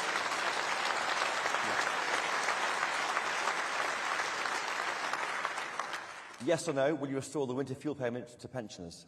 Well, we will have to see how much damage Labour have done. My instinct is to make sure pensioners are protected. There are people in my Essex constituency who are not on the gas grid. They rely on fuel oil. They use the winter fuel payment to pay for the winter's fuel oil. This year they won't get it with no notice, so there is no way that they can make alternative arrangements. They will literally go without heat this winter because Labour lied. Point one. Point two, I fear this is not even the most damaging thing they're going to do to pensioners. So I need to see the collective damage that Labour do before I know what priority it is to put it right. But I will put it right.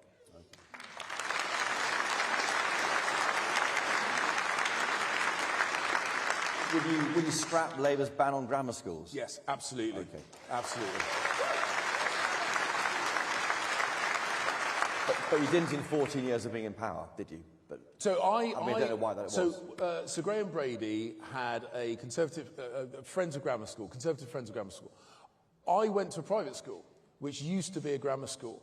My uncles went to the school I went to for free as grammar school boys. But by the time I was old enough to go to school, it was a fee-paying school. And because my parents could only afford one set of school fees, I am an only child.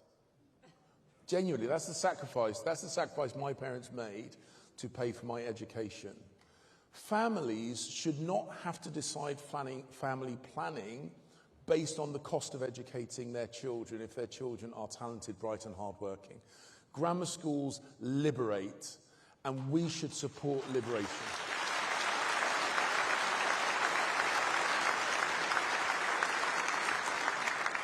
The top rate of tax, would it go if you were Prime Minister?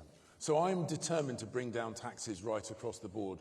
And I've already said no one should have to pay more than 50% of any pound that they earn. So short answer, yes. Long answer is I am going to look to bring taxes down in as many different places as possible.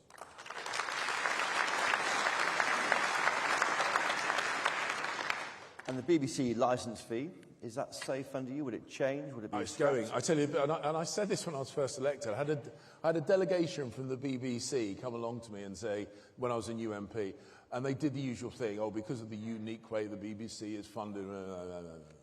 And I said to them at the time, this is back in 2015, I said, if I were you, at the next renegotiation of the licence fee, I would start your planning to be a subscription service. You have a back catalogue of some of the best television in the world. If Disney and Netflix can make money on the subscription model, the BBC should. Because the bottom line is, in the era of streaming services, the tax to watch television is an unsustainable business model.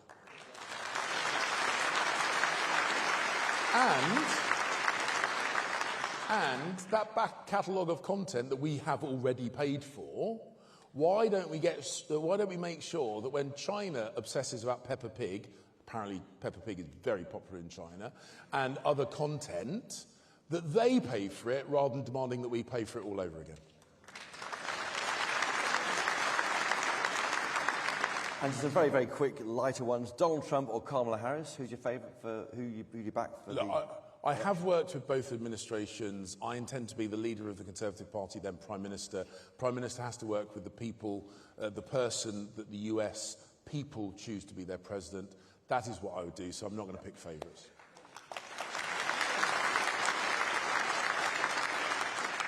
Strictly Come Dancing or I'm a Celebrity, Get Me Out of Here? Mrs. C has banned me from Strictly. So I'm going to have to eat kangaroo's testicles.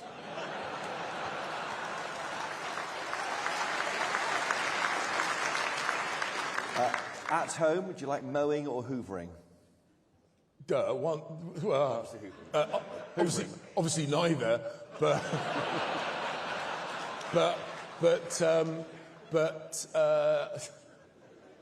I know this is a bit of a silly one. I call it vacuum in the garden. So mowing the lawn.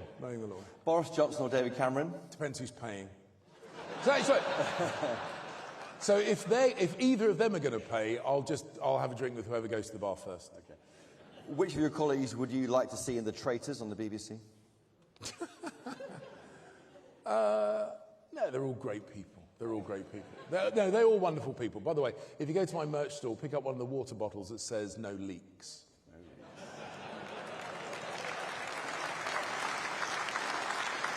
And just for me, a new Royal Yacht Britannia, yes or no? Yes. Good, yes, soft power is fantastic. That's it. I've seen it in action. Now, we've got some questions here from members submitted in the hall and also online. John from Bromsgrove asks, as leader of the opposition, briefly, what are your top 5 goals your first 100 days? So, first of all, appoint a shadow cabinet from right across the political party. No factions, no cliques, no favourites, no little boys' clubs. Point 1.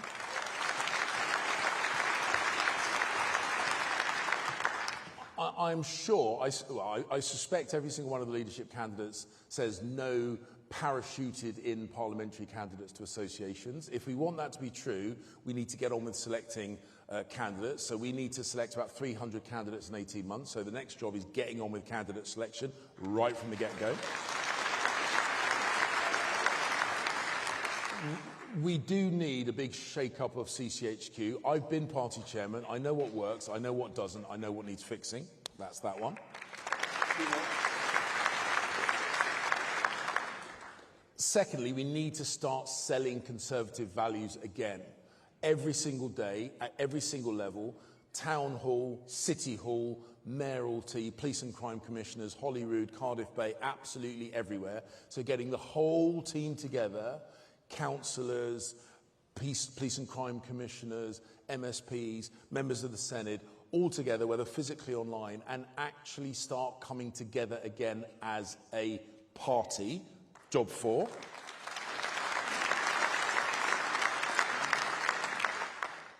And then job 5, stick the boot into Labour.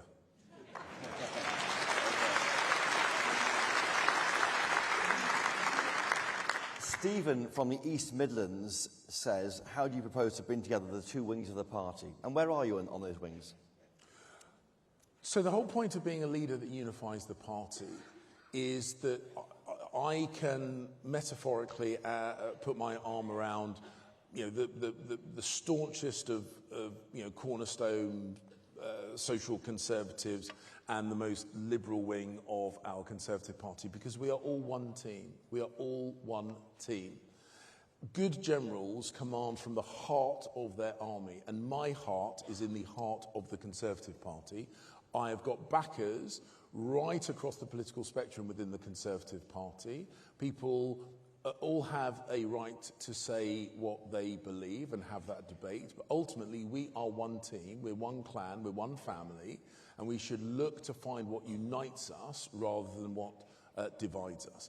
So that's what I do, and I don't define myself as any part of the party, except after November the 2nd in that leadership position.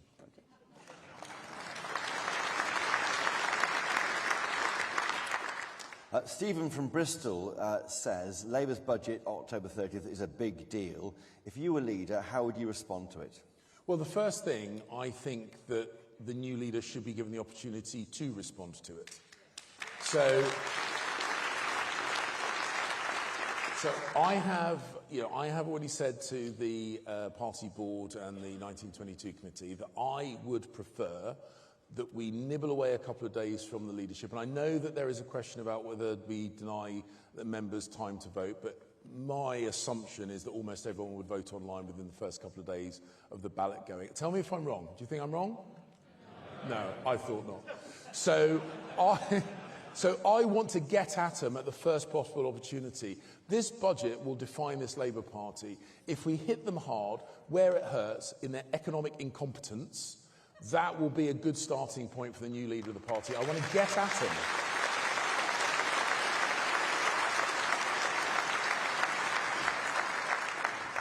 So next Thursday, if you're on the final two, you'll be seeing Richard Fuller demanding that to happen. I think when I'm in the final two is the word you're looking for, Chris. There we are. Okay, good. William from Edinburgh is concerned about NIMBYs. He says that this party relies on a lot of older people to vote for it, because if you saw the election, average age being a Tory is 64 years old now. How will you become the party of house building when so many members are against it in the area?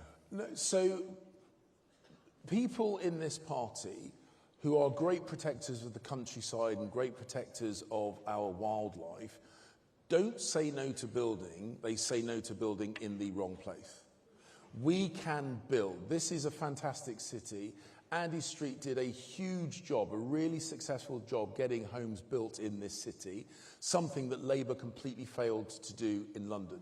We should be building in our cities. We should be making sure that we build beautiful homes that people want to live in for generations and generations to come, not vile, ugly grey tower blocks that need to be ripped down a couple of decades later.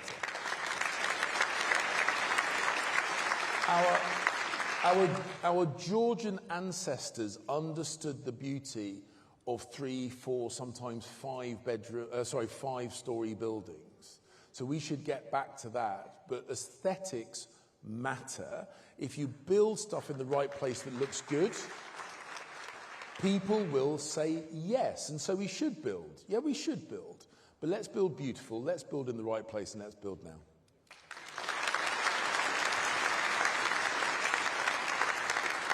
So not on the green belt? There's no need to go anywhere near the green belt. And I'll give an example. One of the proposals that I put forward, and I'm not giving away everything, but one of the proposals that I put forward is scrapping stamp duty on residential property sales. The reason for that... So the house I grew up in, our next door neighbours, their children moved out 35 years ago. And there are now an empty nester couple living in a 4, possibly even 5-bedroom detached family house. For 35 years, there are 4 unused bedrooms in that house. And they are locked into it because of the cost of stamp duty. If they were able to downsize, they would free up more movement in the housing market. Younger people would be able to get on the housing ladder. There would be much more money pumped through the economy, because what's the first thing you do when you move? You buy some new white goods, you get the painter decorators in, you get the builders in, you spend money in your local economy. Through our taxes, we have stifled the natural flow of money through the economy. We should remove that tax, pump prime the economy, get that house back in the market.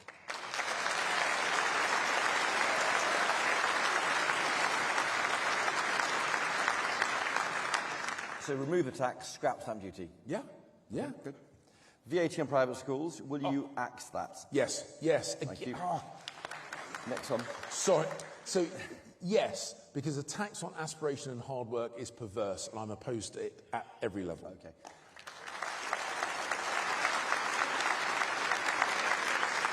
That was Rhoda from Congleton asking that question. Next question. Richard from Warwickshire says, Ed Miliband is not issuing new drilling licences in the North Sea. Would you reverse that to meet our UK energy needs in an increasingly hostile world? Yes, and for a number of reasons. Firstly, if we don't secure our energy security, we cannot secure our national security. Point 1. Point 2, if we don't get it out of the ground in our own territorial waters, we are just going to have to import it from somewhere else. And that is less environmentally sound than doing it domestically. And then it takes me back to the first point I made. It makes us more vulnerable, and I will always prioritise national security.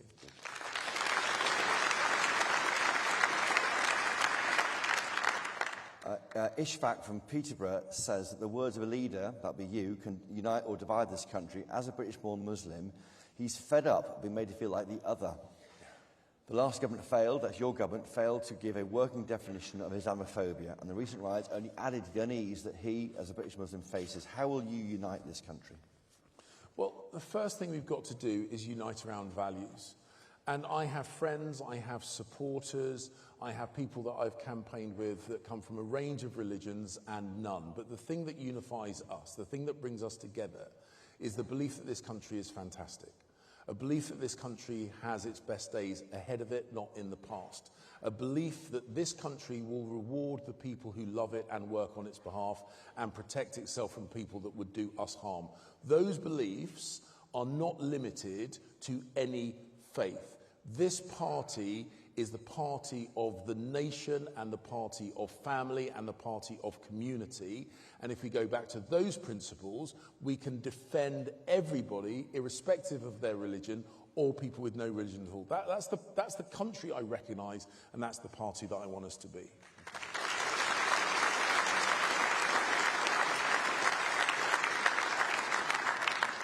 Does your party have an Islamophobia problem? Well, I was discussing this with my former Muslim Chancellor friend Sajid Javid. Well, he might. But I hadn't finished yet. I then went on to discuss it with the former chairman of the Conservative Party, Nadeem Sahawi. I haven't finished yet. But you get my point. The point is, this party promotes on merit, irrespective of your colour, irrespective of your gender, irrespective of your age, and I'm incredibly proud of that.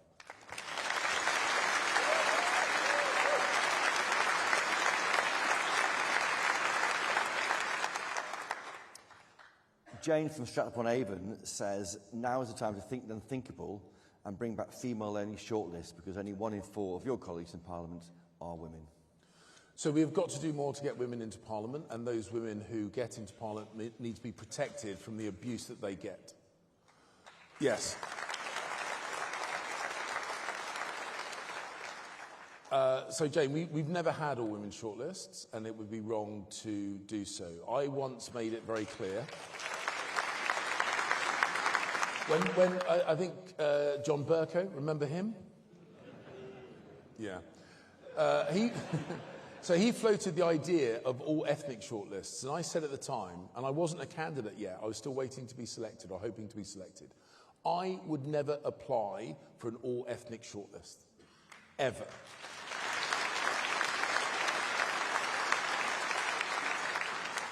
And the reason the Labour Party have all women shortlists can only be because of one thing. It's because it is a deeply misogynistic political party.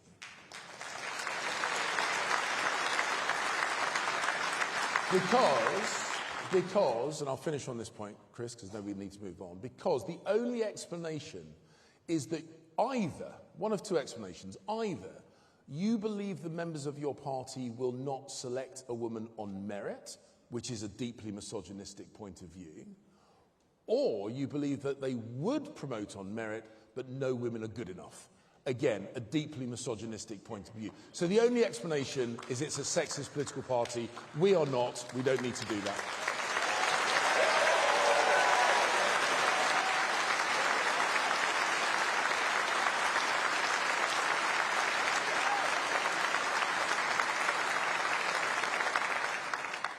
Sam from Yorkshire wants to ask about complex moral issues, particularly the likely vote on assisted suicide. Where do you stand on that? And also on abortion, would you change those laws?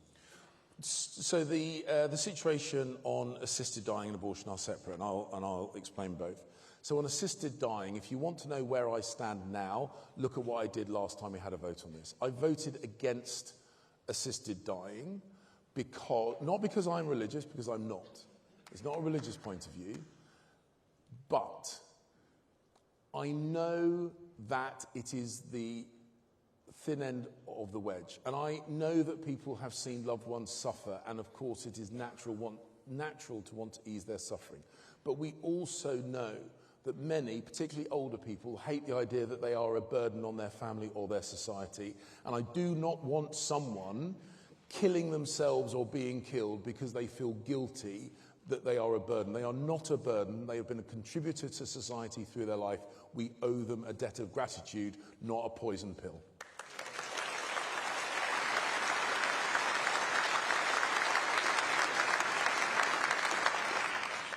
And with regard to abortion, I think the situation that we have works. My view is that abortion, and I know this is not original, I don't pretend it's original at all.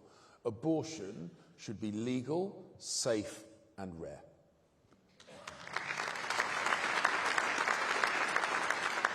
On foreign affairs, John from Bromsgrove says that assuming both Russia and China are existential threats to this country, should we stop trading with them altogether, with immediate effect, and ban all nationals from those two countries coming here? Well, I have been Foreign Secretary, and you need to recognise that in circumstances like this, there are really challenging, complicated and nuanced arguments. Russia, however, is a brutalising, invading state, and we have, through the sanctions, many of which I introduced as Foreign Secretary, withdrawn our trade from Russia, and we are seeking to isolate them economically. I'm very proud that we're doing that. China is a more complicated case. So we do trade with China, as does every other country in the world, including some of our closest allies, the United States of America, Australia, New Zealand, and others. But when I went to Beijing, I sat down with the Chinese foreign minister, I looked him in the eye, and I made it absolutely clear that Chinese molestation of Chinese nationals here in the UK was unacceptable and must not stop. That aggression towards Taiwan is unacceptable and must not happen, and that the Chinese must not, under any circumstances, assist Russia in its brutal war against Ukraine. I flew there directly, looked him in the eye, and made sure he understood, in no uncertain terms, exactly what the British red lines were on these issues.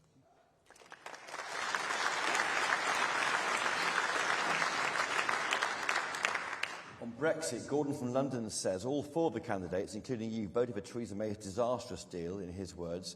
Why should members who voted for Brexit believe you'll pursue and defend their sovereignty? Well, as I say, I voted and campaigned for Brexit right from the get-go. I was told that I was ending my political career for doing what I believed to be right. I make no apology for that at all. But I wanted to make sure that Brexit worked. I'm a unionist to my bootstraps, and I wanted to make sure that our friends and colleagues in Northern Ireland, which is just as much a part of the United Kingdom as Braintree in North Essex is, were not disadvantaged in any way at all. And that's, look, it was about breaking an impasse. It was about moving on. It was about looking forward, not backwards. But ultimately, if you want to know my contribution to getting Brexit done, I was the party chairman that worked with Boris Johnson to get an 80-seat majority in 2019, to get Boris in as Prime Minister and to get Brexit done.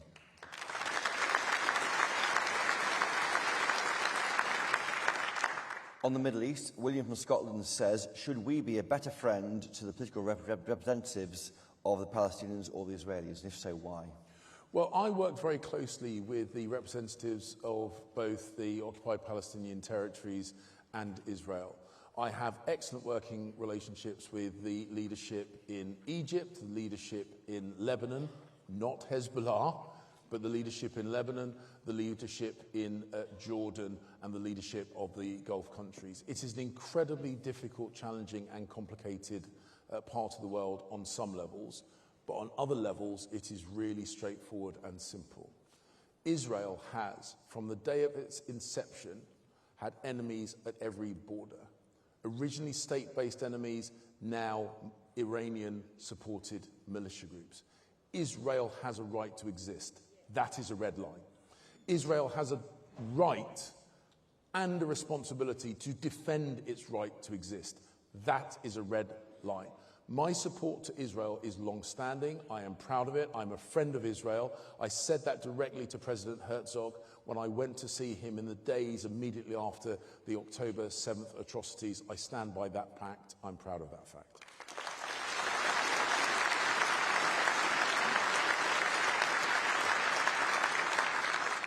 Would you wear a hoodie saying Hamas are terrorists?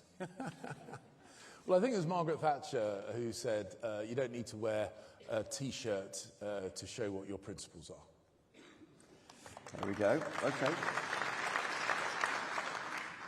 William from Scotland has a question about Ukraine. He's worried that we're being drawn into a conflict which may cost lives, British lives. What's your position on Ukraine? Are we going to stand full square forever by them? Yes. Yes, and I tell you why. I tell you why. Because when I met President Zelensky in Kyiv, in a building with no lights, buttressed by sandbags, in the depths of winter, whilst Russia was systematically targeting civilian infrastructure, including their power generation facilities, I looked him in the eye and I said, the British people will never abandon you, and I don't break promises.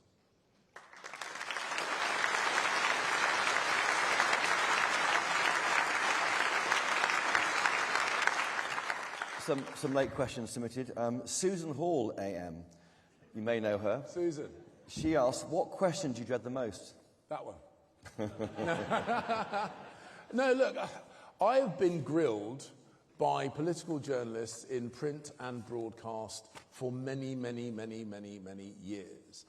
It's like a trip to the dentist. You don't particularly like it, but you've got to put up with it. And I've practiced it. I like to think I'm fairly good at it. It's not that I always get it right, but it is a byproduct of experience. I am the most experienced person running, and if we're going to hit the ground running from day one, and we must, experience matters, which is why, ladies and gentlemen, you should vote for me.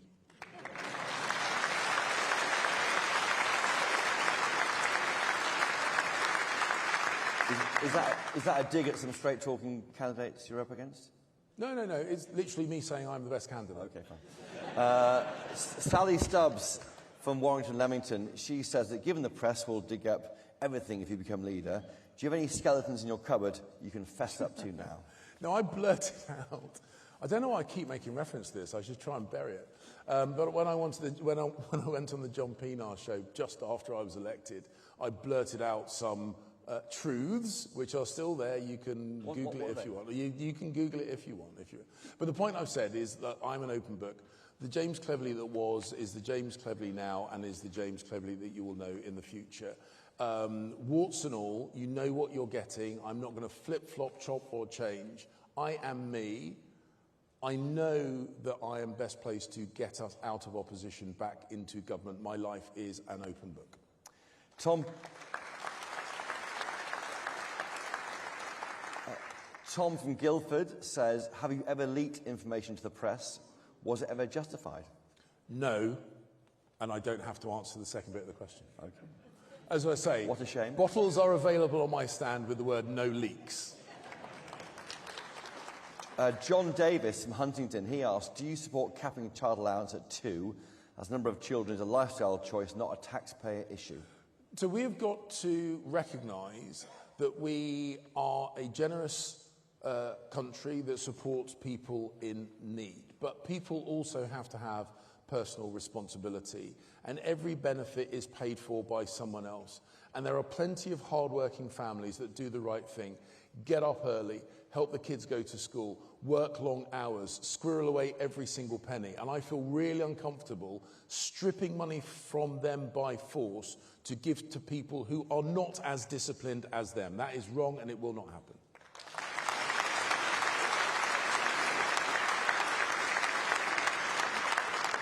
Eileen Gallagher from Islington North. Yes, exactly. Do you think it's right that LGBT plus groups like Stonewall get unfettered access to schools and other government institutions?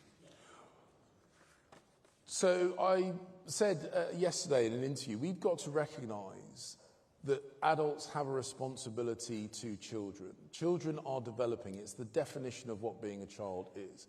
And we need to make sure we help them develop. Now, I've got very, very, very good friends who are lesbian, who are gay, who are trans, and I am a freedom-loving, live and let live Tory. But we also have to recognise that that children deserve the support of parents. We shouldn't imply that charity groups are inherently seeking to do harm, because generally they are not. But we also need to make sure that we support children as they balance their thought, particularly as they go through puberty. I know it's not quite the question that was asked. I am a little bit uncomfortable, perhaps, where there are permanent, life-changing decisions that are made by children going through puberty. I'm naturally uncomfortable with that. But we should be balanced. We should be thoughtful. We should take our responsibility to children seriously, but we also shouldn't vilify minority groups. And I know that is a little bit more of a nuanced and balanced answer that some might desire, but it happens to be what I believe.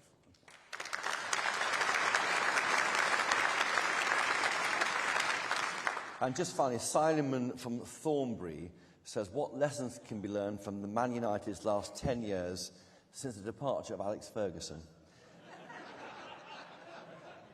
It's not a good story. Can these lessons ensure the same fate does not befall the Tory party as Manchester United? So I am... They have won the league for ages, basically. I'm an Arsenal fan. Please don't hold me against me. Please don't hold me against me. But what I have learned, and I saw Arsene Wenger, and what I have learned and what Alex Ferguson showed is good organisations with great leaders can do amazing things. Good organisations with the wrong leader massively underperform. Don't pick the wrong leader. Pick me.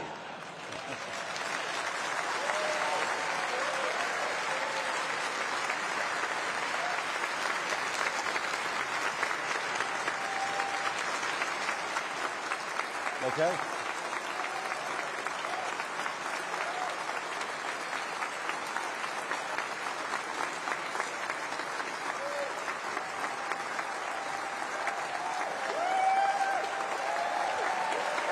They quite like you out there.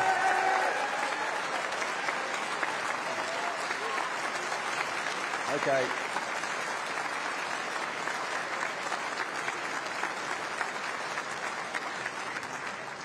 James Cleverly, thank you. And that's it. By the middle of next week, people like him, MPs, will have chosen 2 candidates for you to vote on. Best of luck. Make a date for your diaries. GB News is holding the first TV debate or event with them on October the 17th. But as that's it from me. Goodbye.